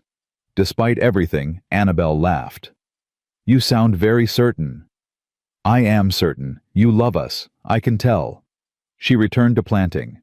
You just need to tell him so he stops being stupid about it. It's not that simple, Lily. Why not? Because I'm still broken, Annabelle thought. Because every morning I wake up and remember, I can't give him sons to work. This ranch can't give you brothers and sisters, can't be the whole woman he deserves. Because I'm terrified that one day he'll look at me and see everything I'm not, instead of what I am. But she couldn't say any of that to a child. Because sometimes people need time, she said instead. To heal, to be sure, to figure out what they really want. I know what I want. Lily wiped her dirty hands on her apron. I want you to be my mama for real. Not just pretend. I want us to be a family with papers and everything so nobody can say you don't belong here. Oh, sweetheart. Annabelle pulled her close, leaving mud prints on them both. I already belong here. Papers or not, I belong. Then prove it. Marry Papa. Before Annabelle could answer, Garrett's voice called from the barn. Lily, come help me with these harnesses. The girl ran off, leaving Annabelle alone with her thoughts and her half-planted garden. She looked down at the seeds in her palm, tiny and vulnerable, holding entire futures inside their fragile shells. Like all of them, really. Trying to grow in hostile soil, hoping for enough sun and water to survive. She pressed them into the earth and covered them gently, whispering a prayer she didn't quite believe. Let them grow. Let us all grow. That night, after Lily was asleep, Garrett found Annabelle on the porch again, her thinking spot he'd learned. She sat wrapped in a shawl despite the mild evening, staring at stars scattered like thrown seed across black soil.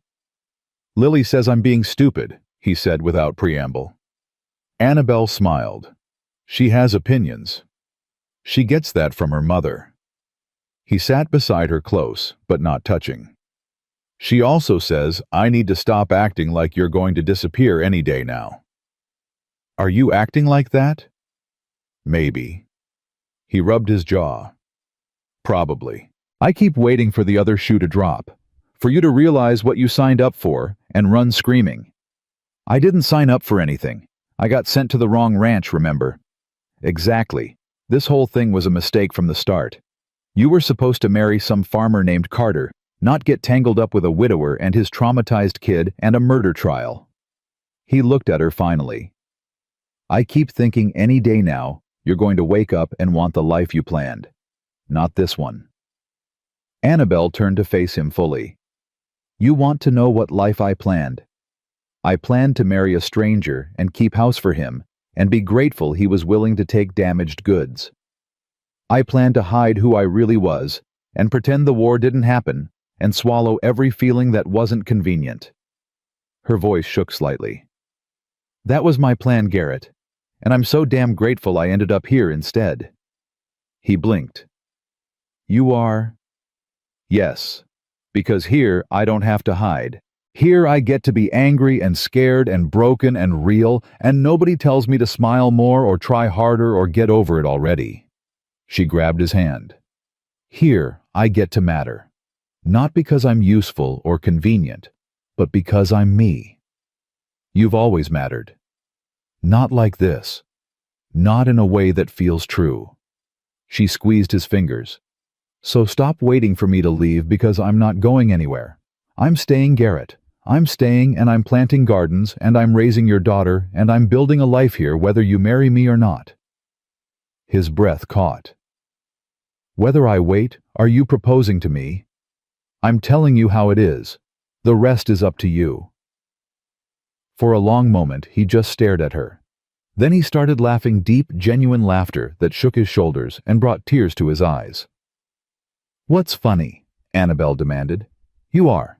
Showing up at the wrong ranch in a blizzard, saving my daughter's voice, shooting my brother, and now proposing marriage like you're discussing the weather." He wiped his eyes. "God, I love you." The words hung between them, raw and real. "Say that again," Annabelle whispered. "I love you." He cupped her face in his hands. "I love your stubbornness, and your strength, and the way you hold Lily when she has nightmares. I love that you burned the biscuits twice before you figured it out. I love that you planted the garden wrong and didn't care. I love everything about you, even the parts you think are broken. I can't give you children. You gave me back my daughter. That's more than enough. I have nightmares, bad ones, about the war. So do I. We'll wake each other up. I don't know how to be a wife. I don't know how to be a husband. Not a good one anyway. We'll figure it out together." He leaned his forehead against hers.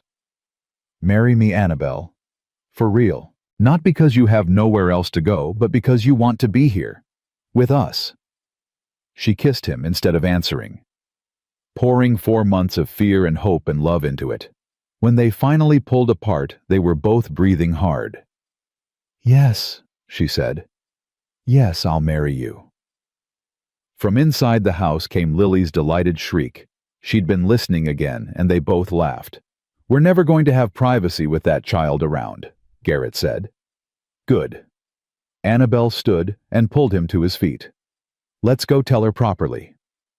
They found Lily dancing around her room in her nightgown, grinning like she'd won the lottery. "When's the wedding? Can I invite everyone? Can we have cake? Real cake with frosting?" The words tumbled out in a rush. "Slow down," Garrett said, scooping her up. "We haven't planned anything yet. Can we do it soon? Please, before summer." Annabelle and Garrett exchanged glances. "Why before summer?" Annabelle asked. Lily's face grew serious. "Because I want Mama to see. I know she's not really here, but Mrs. Madsen says spring is when the veil is thinnest between worlds. If we do it soon, maybe Mama will know we're happy again." Garrett's eyes filled with tears. "Oh, baby girl. Please, Papa. I think she's been waiting to know we'll be all right without her." He looked at Annabelle over Lily's head, and she nodded. "All right," he said. "We'll do it soon. Next month, maybe. As soon as we can arrange it properly." Lily squeezed them both. "Thank you. Thank you. Thank you. Thank you." They put her to bed together, both sitting on the edge of her mattress, taking turns reading from a worn book of fairy tales. Halfway through, Lily's eyes drifted closed, and her breathing evened out. "She's asleep," Annabelle whispered. But Garrett shook his head. "No, she's not. She's just pretending, so we'll keep sitting here." One of Lily's eyes cracked open. "How'd you know?" "Because I'm your papa. I know all your tricks." He kissed her forehead. "Now sleep for real. Morning comes early." This time she actually did drift off, one small hand wrapped around Annabelle's finger. "She's going to be insufferable until the wedding," Garrett murmured. "You know that, right? I'm counting on it." Annabelle stroked the girl's hair. "She deserves to be excited about something good for once." They sat together in the lamplight, watching Lily sleep, and Annabelle thought about all the paths that had led her here. The war that broke her. The agency that sent her to the wrong place. The storm that trapped her. The child who spoke after years of silence. Every wrong turn had somehow become right. "What are you thinking?" Garrett asked softly. "That I don't believe in God much anymore. Not after what I saw in the war." She looked up at him. "But I'm starting to think maybe there's something else. Some force that guides broken people toward each other so they can heal together. Like divine intervention. Like grace." She smiled. "The kind you don't earn. The kind that finds you anyway." He kissed her temple. "Grace looks good on you." They stayed until the lamp burned low and their legs went numb. Then Garrett walked Annabelle to her door like a proper gentleman, even though they were already living under the same roof. "Soon we won't have separate rooms," he said, lingering at her threshold. "Are you trying to scandalize me, Mr. Bishop?" "Just stating facts, Miss Hartley." His eyes were warm. "Sleep well." "You too." But neither of them slept much that night, both lying awake in their separate beds, thinking about the future they were building, one careful choice at a time. The next morning, Annabelle woke to voices in the kitchen. Women's voices. She dressed quickly and emerged to find Ingrid Madsen and two other ranch wives sitting at her table drinking coffee and talking with Garrett like they owned the place. "There she is," Ingrid boomed. "The bride, come sit. We have plans to make." "Plans?" Annabelle looked at Garrett, who shrugged helplessly. "Lily rode to our place at dawn to announce the engagement," said Martha Green, a thin woman with kind eyes. "Woke up the whole household. Ingrid sent her sons to spread the word, and now half the territory knows." "That child has no sense of propriety," the third woman said, but she was smiling. "I'm Dorothy Pike. We haven't met properly, but I've heard all about you. You're the one who shot James Bishop." "In self-defense," Annabelle said quickly. "Best thing anyone ever did for this territory. Man was a blight." Dorothy pulled out a chair. "Now sit. We need to talk about your dress." "I don't need—" "Every bride needs a dress," Ingrid said firmly. "You will not marry in your day clothes like some desperate widow. We will make you beautiful." "I have Sarah's dresses," Annabelle said hesitantly. "Maybe I could alter one of those." The room went quiet. Martha and Dorothy exchanged glances. "You're sure?" Martha asked gently. "That's a big step, wearing a dead woman's clothes to marry her husband." "Sarah was his first love. I can't erase that. Don't want to." Annabelle looked at Garrett, who was watching her with something like wonder.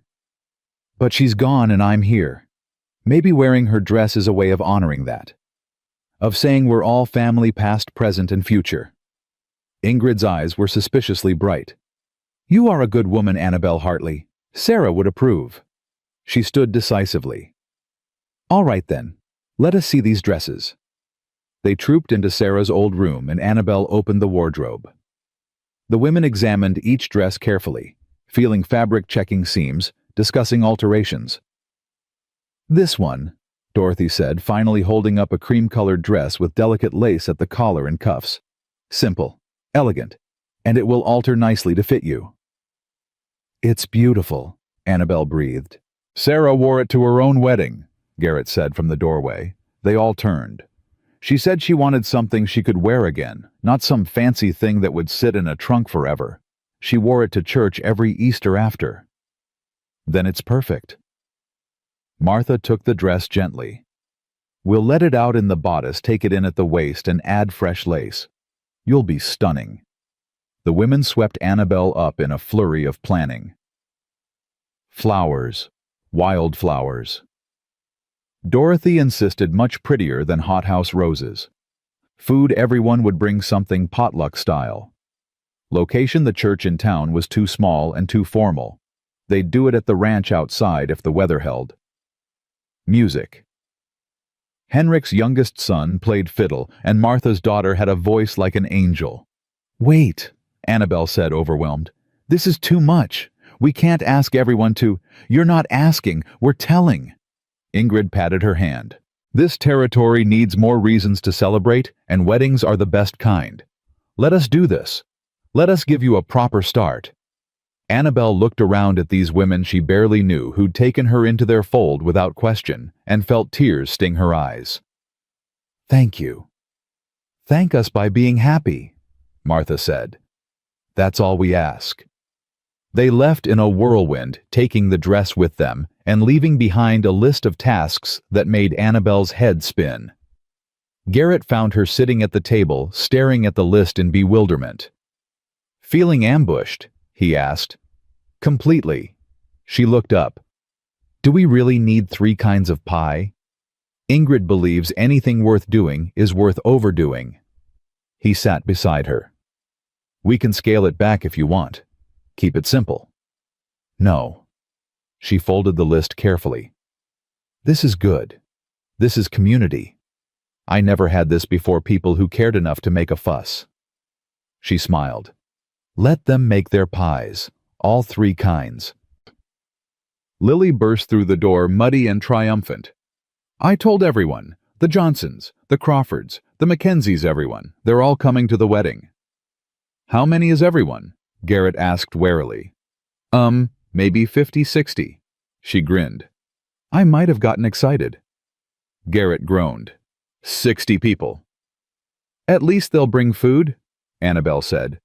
According to Ingrid's list, we need to provide nothing except the bride, the groom, and the space.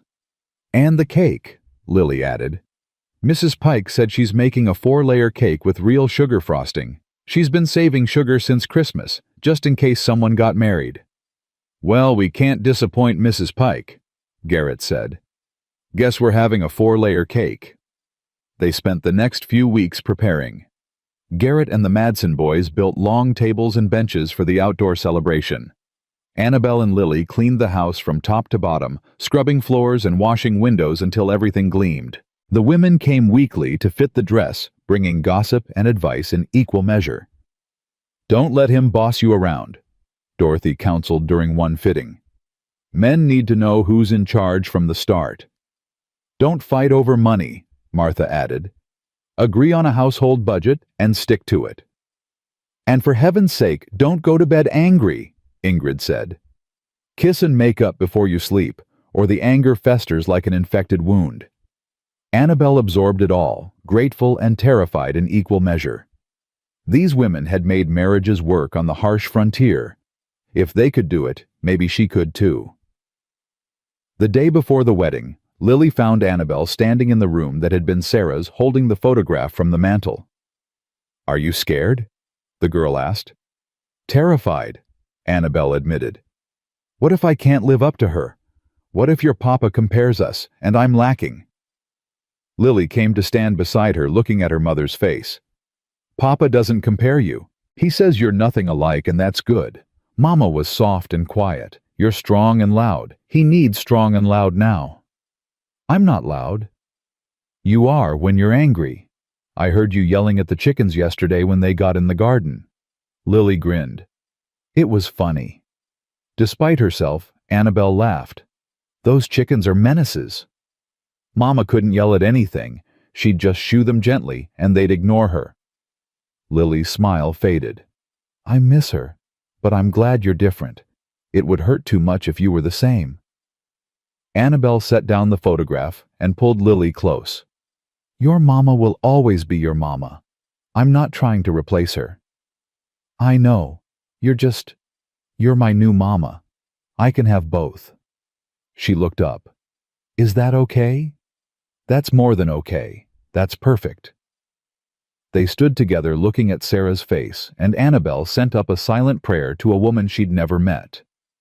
Thank you for making him kind, for raising this beautiful girl, for leaving enough love behind that we could build on it.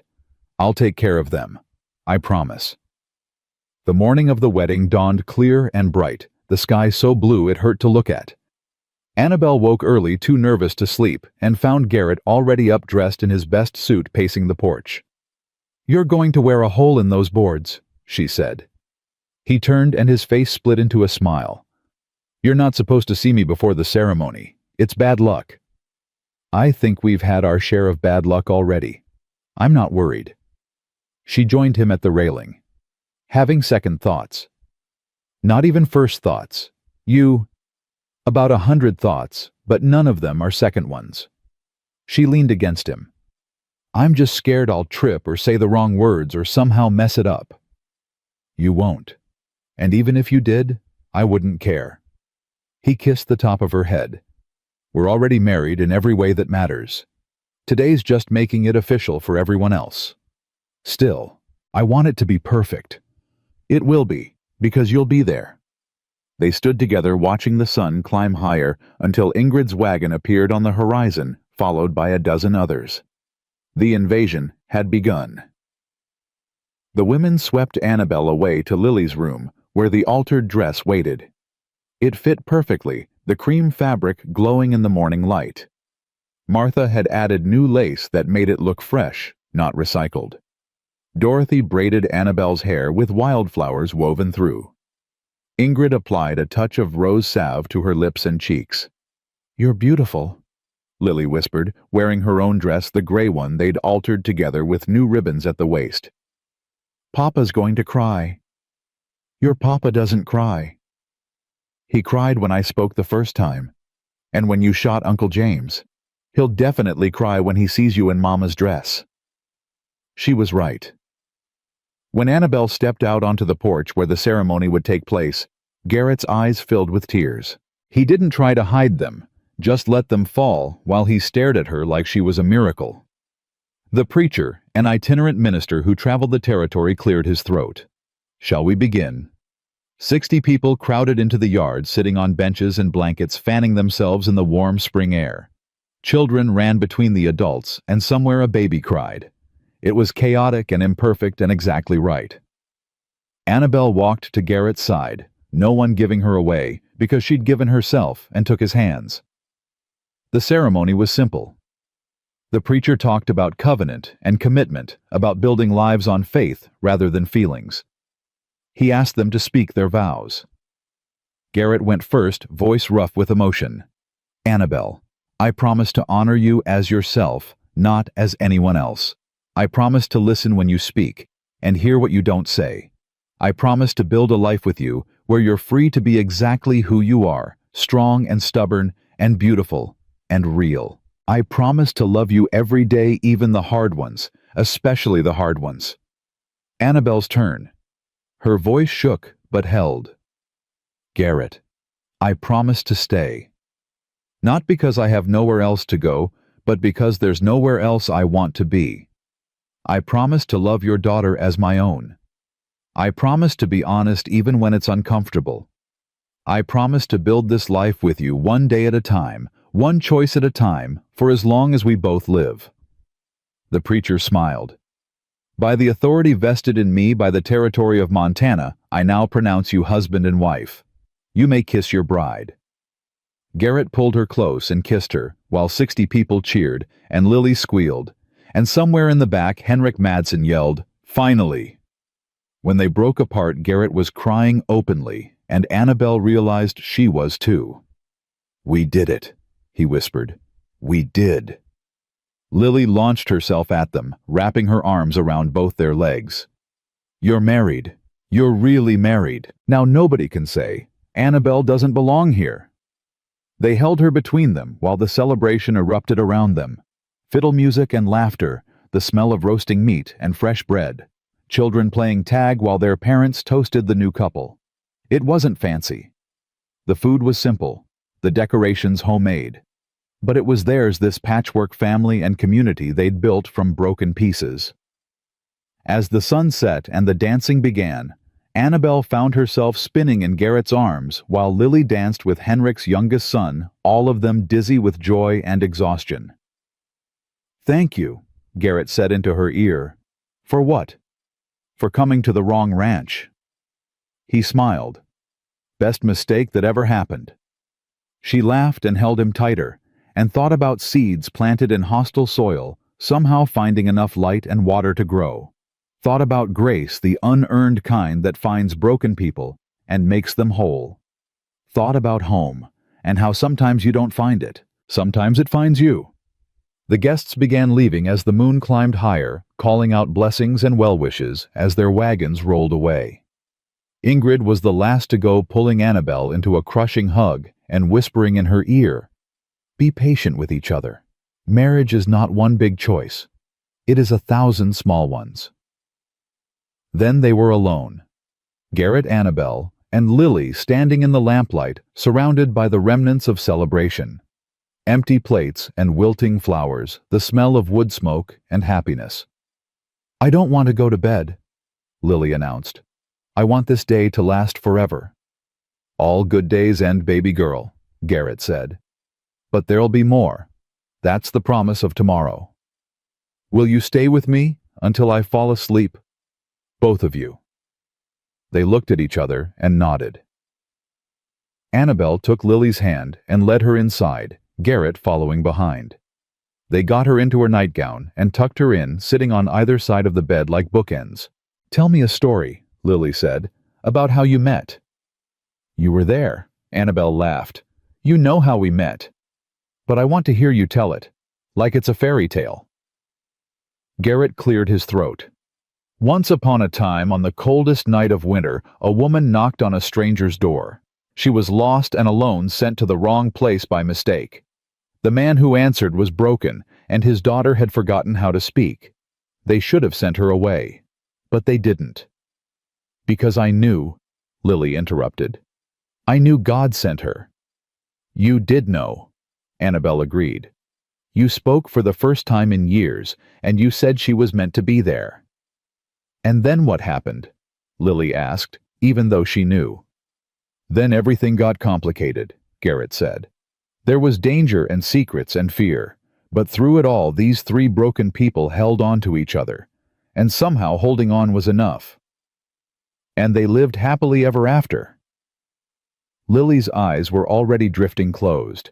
"They're working on it," Annabelle said softly. "Every single day they're working on it." Lily's breathing evened out. They sat for a few more minutes watching her sleep, neither wanting to be the first to leave. Finally, Garrett stood and offered his hand to Annabelle. She took it, and he led her down the hallway, past her old room, past his room, to the door at the end. Sarah's room. Their room now. "I moved your things in this afternoon," he said, "while you were getting ready. Hope that's all right."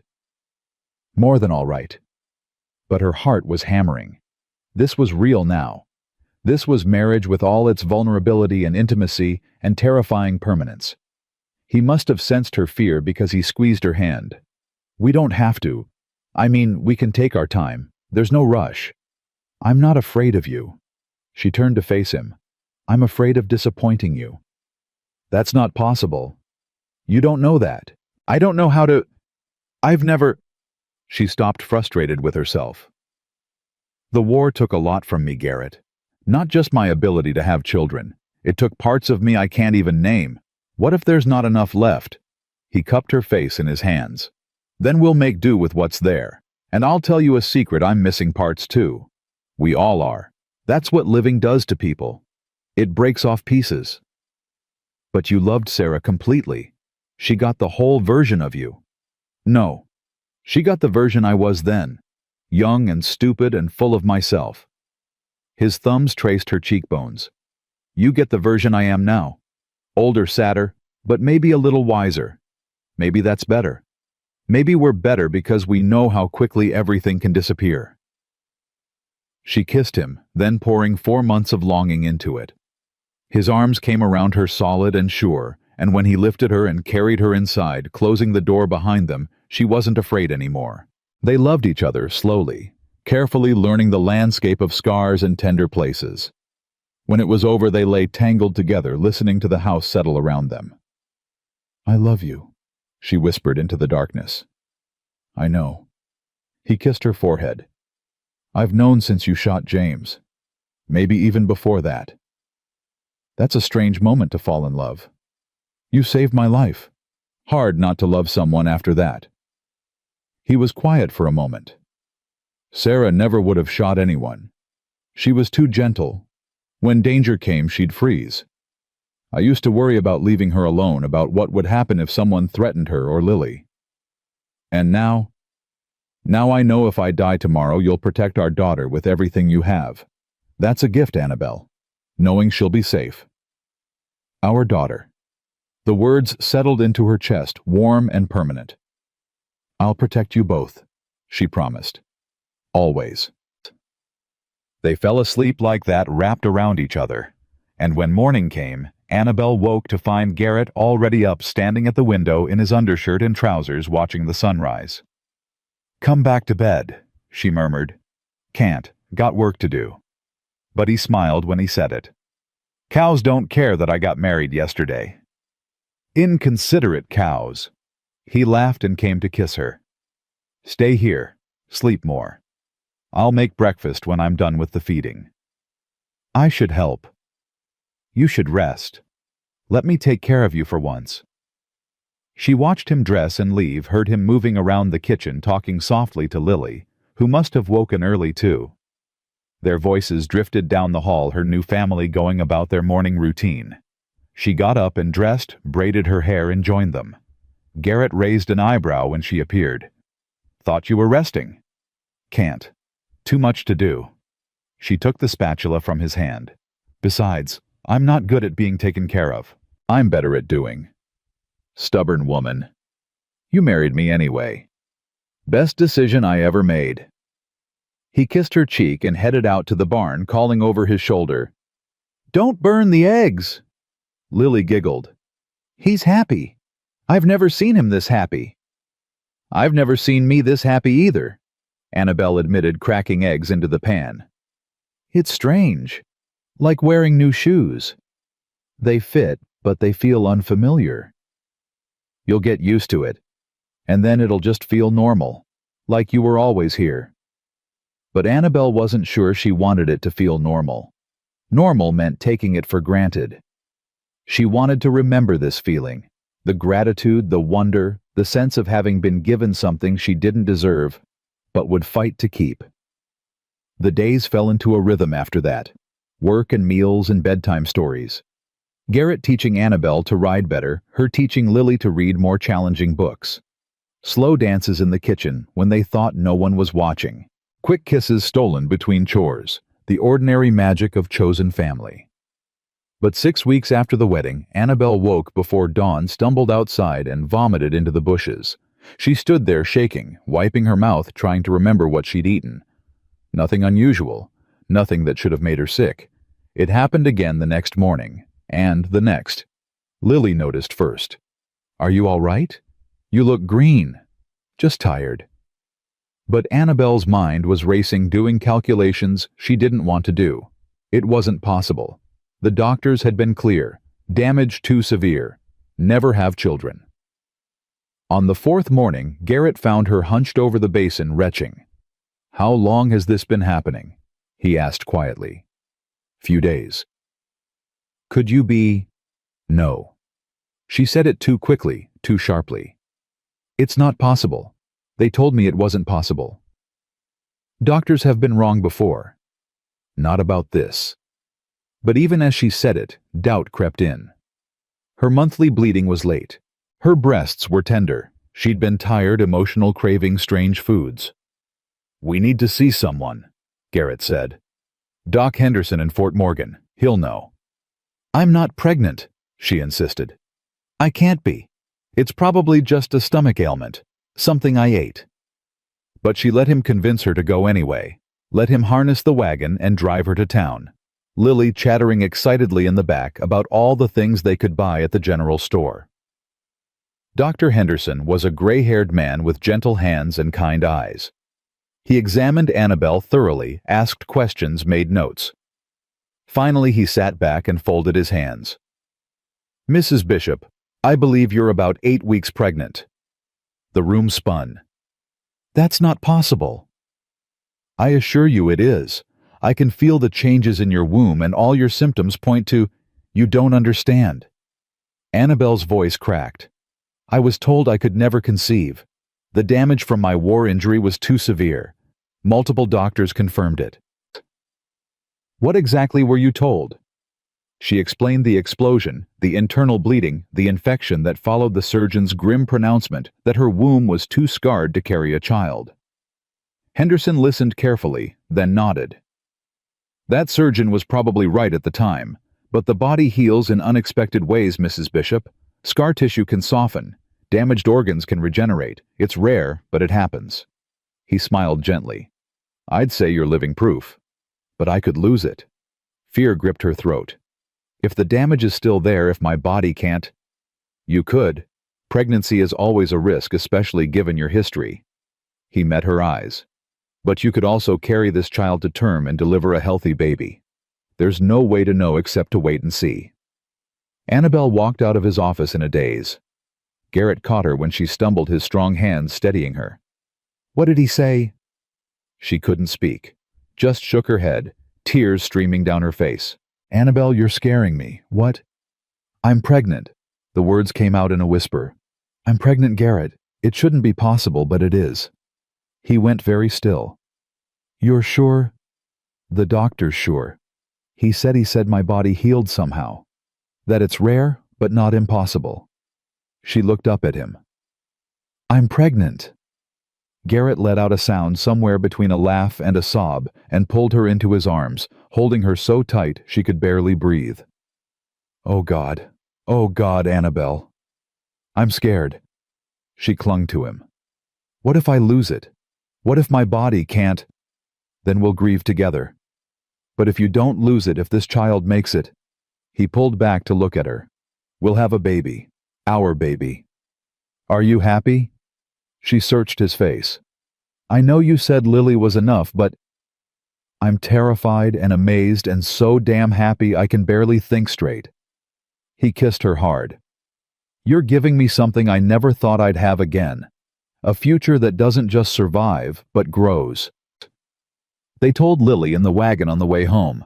The girl's face lit up like the sun. A baby. A real baby. I'm going to be a big sister. Maybe, Annabelle cautioned. It's still early. Sometimes babies don't stay. This one will. Lily's confidence was absolute. God sent you here to be my mama. Now he's sending a baby too. It's all part of the plan. You sound very sure. I am sure. I prayed for a brother or sister every night for 2 years. Mama said it probably wouldn't happen, but I kept praying anyway. She grinned. Guess God was just waiting for the right mama. Annabelle started crying again. Happy tears this time, and Lily crawled over the seat to hug her, while Garrett drove them home. His hand never leaving Annabelle's knee. The pregnancy was not easy.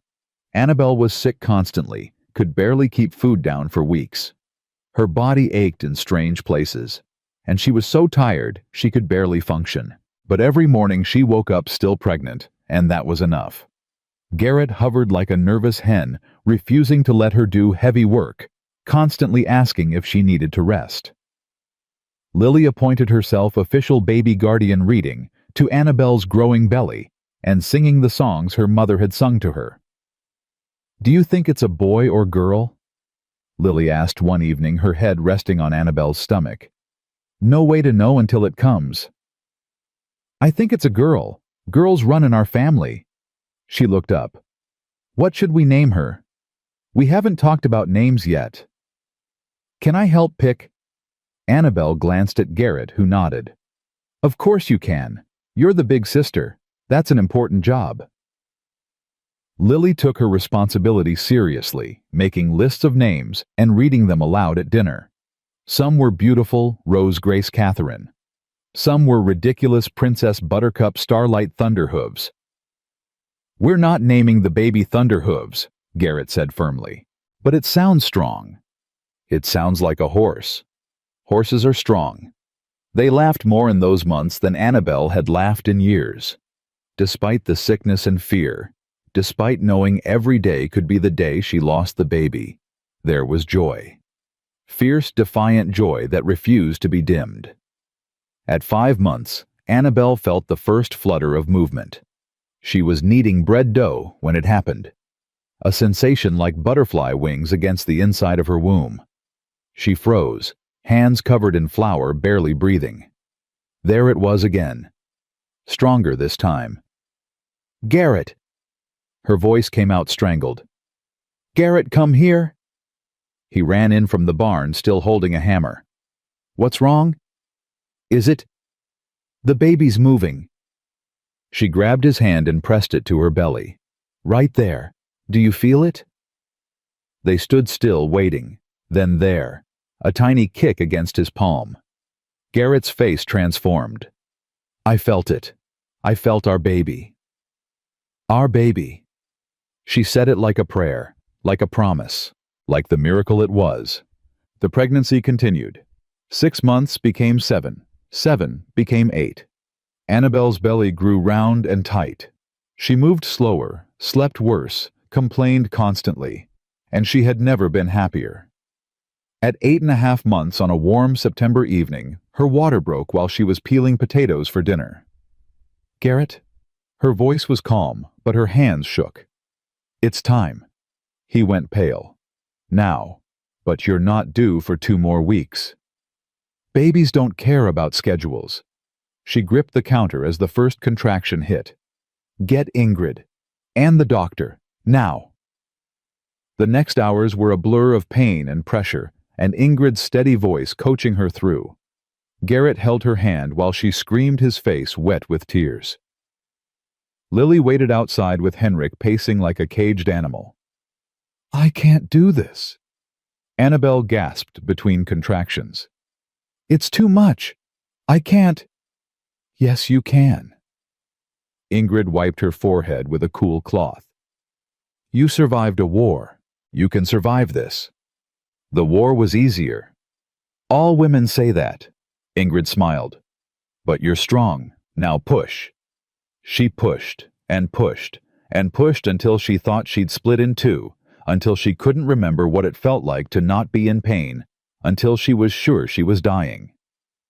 Then a cry, high and angry and impossibly alive. "It's a girl," Doc Henderson announced, holding up a tiny, squirming, red-faced creature. "A healthy girl." Annabelle collapsed back against the pillows, sobbing with relief and exhaustion. Garrett was crying too, kissing her face, her hands, her hair. "You did it," he whispered. "Oh God, Annabelle, you did it." The doctor cleaned the baby and wrapped her in a blanket, then placed her in Annabelle's arms.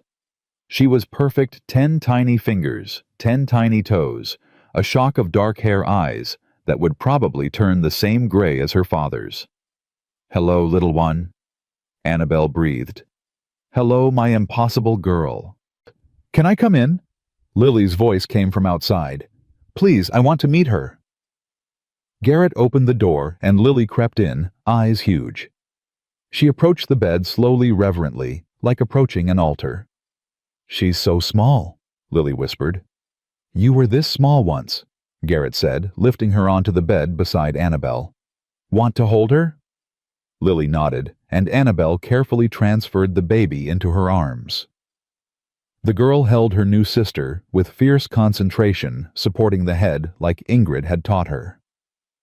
"Hi, baby," Lily murmured. "I'm your big sister.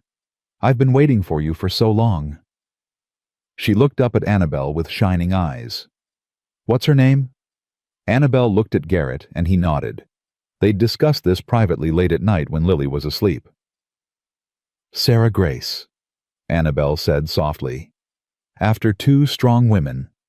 One who left behind more love than she knew, and one who taught us how to receive it." Lily's face crumpled. "You named her after Mama. And after you. Grace for the grace you showed us choosing to love again after so much loss." "Lily Grace was Mama's full name," Garrett added. "Our daughter carries both of you, past and present, all of us together." Lily cried into the baby's blanket, careful not to wake her while Annabelle stroked her hair and Garrett held them all. "We're a family," Lily whispered. "A real family." "We always were," Annabelle said. "From the moment you spoke, from the moment you chose us. But yes, now we're complete." The weeks that followed were exhausting and beautiful.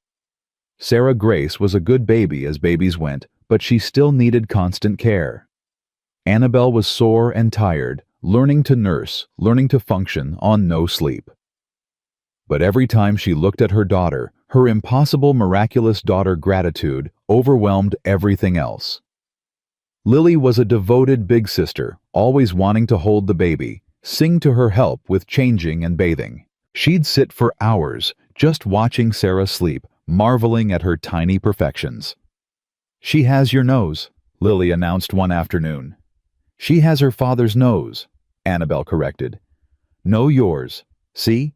It turns up at the end." She traced the baby's face gently. "And she has my chin. Well, Mama's chin. But I have Mama's chin, so it's mine too." "She's a little bit of all of us," Garrett said, coming in from the barn and dropping a kiss on top of Lily's head, then Annabelle's, then the baby's. "That's what families do. mixed together until you can't tell where one person ends and another begins. Winter came again, the year turning full circle. On a cold December evening, exactly 1 year after Annabelle first knocked on their door, they sat together in the front room. Garrett in his chair reading, Lily on the floor playing with her wooden animals. Annabelle in the rocking chair nursing Sarah Grace, while the fire crackled and snow fell outside. "Do you ever think about it?" Lily asked suddenly. "About how you came to the wrong ranch?" "All the time," Annabelle said. "Do you wish you'd gone to the right one instead?" Annabelle looked around at her life, at this room that had once been a shrine and was now a home, at this man who'd learned to love again, at this girl who'd found her voice, at this baby who shouldn't exist, but did. "No," she said firmly. "I don't wish that at all." "Why not? You could have married that Carter man, had a different life." "But I wouldn't have had you, or your papa, or Sarah Grace." She smiled. "Wrong isn't always bad, sweetheart. Sometimes wrong is exactly where you need to be." Garrett looked up from his book, eyes soft. "Sometimes the best things come from mistakes." "I wasn't a mistake," Lily protested. "No, but us finding each other? That was a beautiful mistake, the kind worth making." Sarah Grace finished nursing and fell asleep, milk-drunk and content. Annabelle held her close, breathing in that sweet baby smell, and thought about all the paths that led here. The war that broke her, the agency that sent her wrong, the storm that trapped her, the child who spoke, the man who learned to hope again. Every wrong turn had been right in the end. "Read to us, Papa," Lily requested, abandoning her toys to climb onto his lap, even though she was getting too big for it. So Garrett read while Annabelle rocked, and the baby slept, and the fire kept them warm against the winter cold. His voice filled the room with stories of adventure and happy endings, and Annabelle thought how strange it was that their story had started with no happy ending in sight, just survival, just getting through one more day. But survival had become living. Living had become family, and family had become everything. When the story ended and Lily's eyes drooped closed, Garrett carried her to bed. Annabelle laid Sarah Grace in the cradle Garrett had built with his own hands, then followed him back to their room. Sarah's room, once theirs, now transformed by time and choice into something new. They lay together in the darkness, his arm around her, her head on his chest. "Do you ever miss the life you thought you'd have?" she asked quietly. "No. That life was already over before you came. Sarah was gone, Lily was silent, and I was drowning." He tightened his hold. "You didn't save me from my past. You gave me a reason to have a future." "We gave each other that," she corrected. "All of us. We saved each other. Maybe that's what family really is. Not people who don't need saving, but people willing to be saved together." She kissed his jaw. "I love you." "I love you too." He was quiet for a moment. "Thank you for coming to the wrong ranch. Thank you for letting me stay." They fell asleep like that, wrapped in each other and gratitude, while their daughters slept safely down the hall and snow covered the world outside in fresh white possibility. And if sometimes in dreams Annabelle heard a woman's voice whispering thank you on the wind, if sometimes she felt a presence gentle and approving, watching over them all, she chose to believe it was Sarah finally at peace, knowing her family was whole again. Not the same family, but a good one, a chosen one, a family built from broken pieces and wrong turns, and the stubborn refusal to give up on love. The kind of family worth every mistake it took to find.